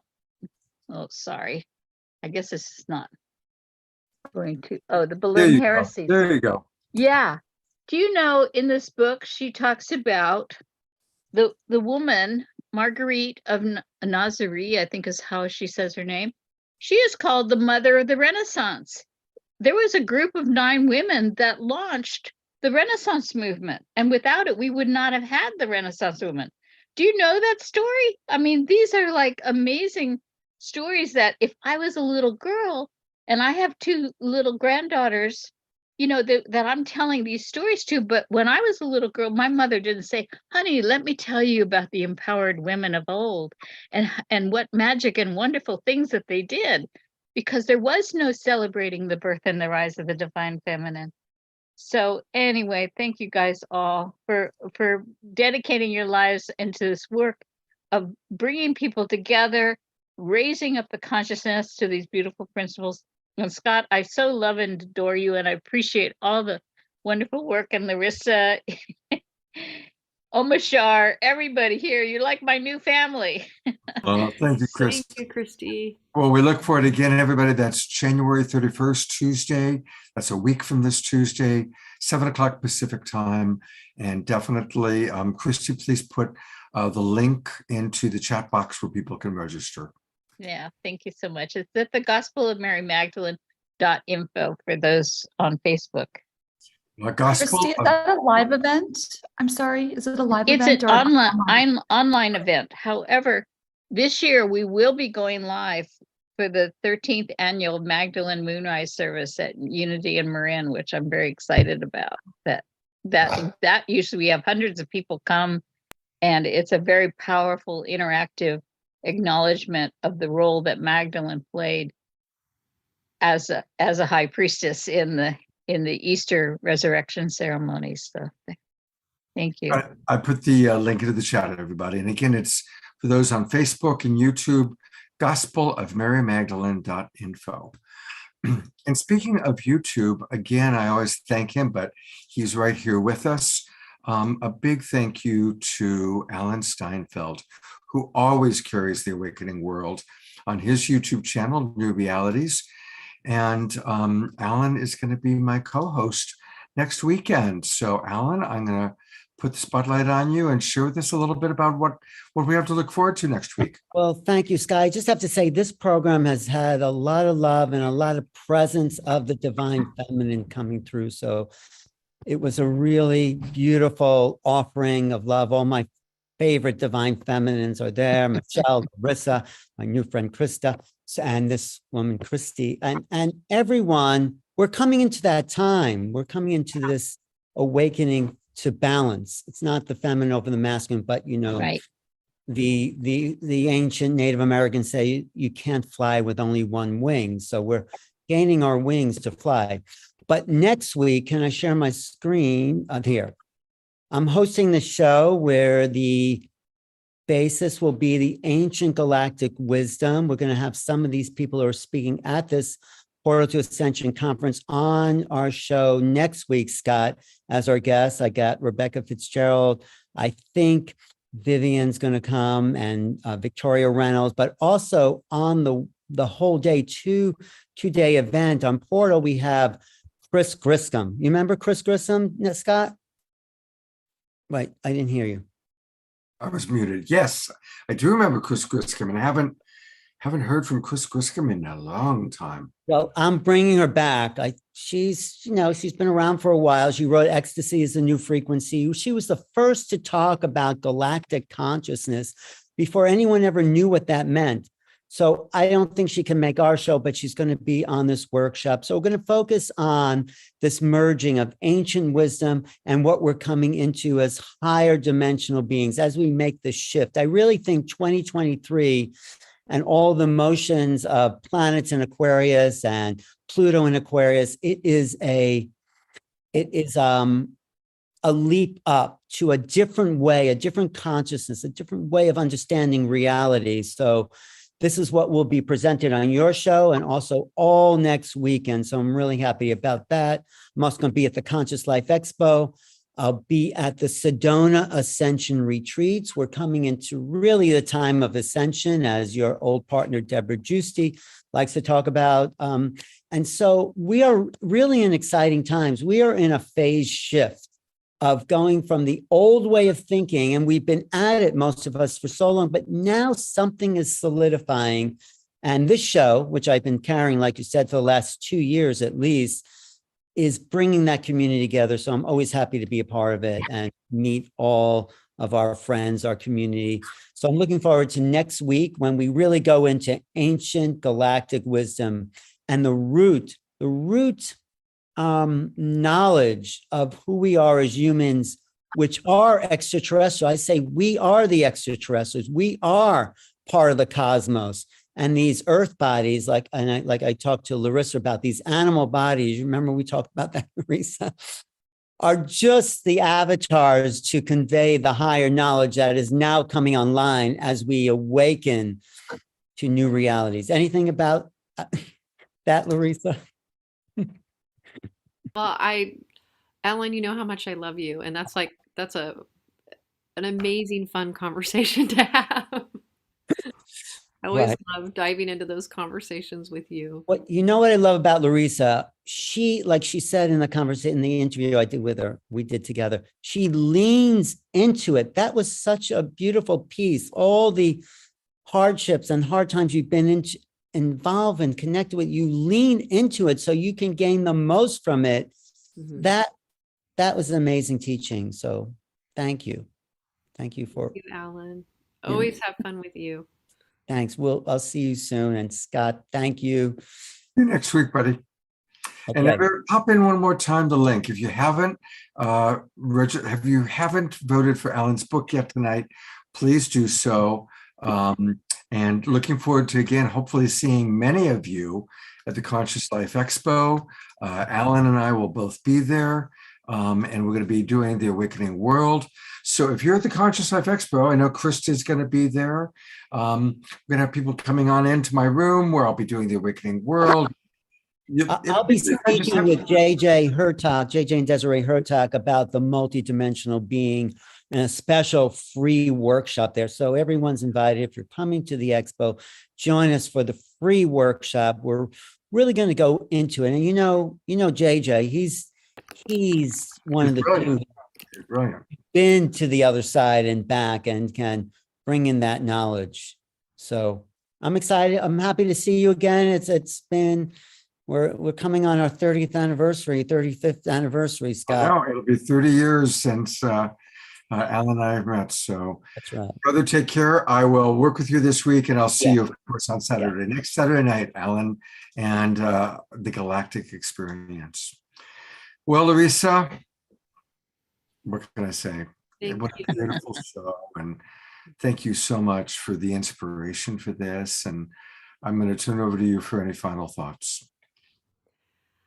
Honestly, I think everything has really been said so beautifully tonight from the We Space. Everyone contributed so much. And I just continue to look forward to hearing how we all work with these agreements, with ourselves and with others. I want to see it spread. Take it out there. It's like we are in this together. All of us are in this together. So it's up to us to spread this, to be this. We can't expect everybody to be like this, but we can work on ourselves. Beautiful. So I invite us all just to work these muscles, and then it will spread through us that way. Love you all. Thank you. Thank you, Scott. And I love that this, like 75% of our Zoom audience is still with us. And we're going to close. Usually we close with almost our song, but we're actually going to close with a final Bethany video. It's so sweet and such a perfect way to close the evening. And while we're listening to her play this very archetypal song on her violin, we can all do some final chats with each other as well. So here we go. I think you're all going to love this. And I'm just going to pull it up right now. I think that it may even bring some tears for some of you. I know that when I heard it tonight or earlier today, I was like, oh yeah, we definitely got to play this for sure. Oh, it's not letting me do it one way, but it did do it the other way earlier today. So give me a moment here. Here she is playing Somewhere Over the Rainbow.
Who's got tears in their eyes right now? Whose hearts are just overflowing right in this moment? Yeah. What a beautiful, beautiful way to spend to end such an incredibly beautiful evening. Mhm. So Wonderful. So beautiful. Thank you so much. Thanks, Bethany. Thank you. Bless you all. Bethany, the depth of your feeling comes out in your music. It's beautiful. Thank you. And I love that you brought in the spirit of our beloved Yogananda, who is such an important being to so many of us, maybe to all of us. So it was beautiful having Yogananda watching you and watching us, if you will, while you play and while we play. Thank you so much. Thank you. All right, everybody. I'm going to go to gallery view, say goodnight, much love, and I hope to see all of you tomorrow. Take care, everyone. Thank you for a beautiful, beautiful night. Thanks, Scott.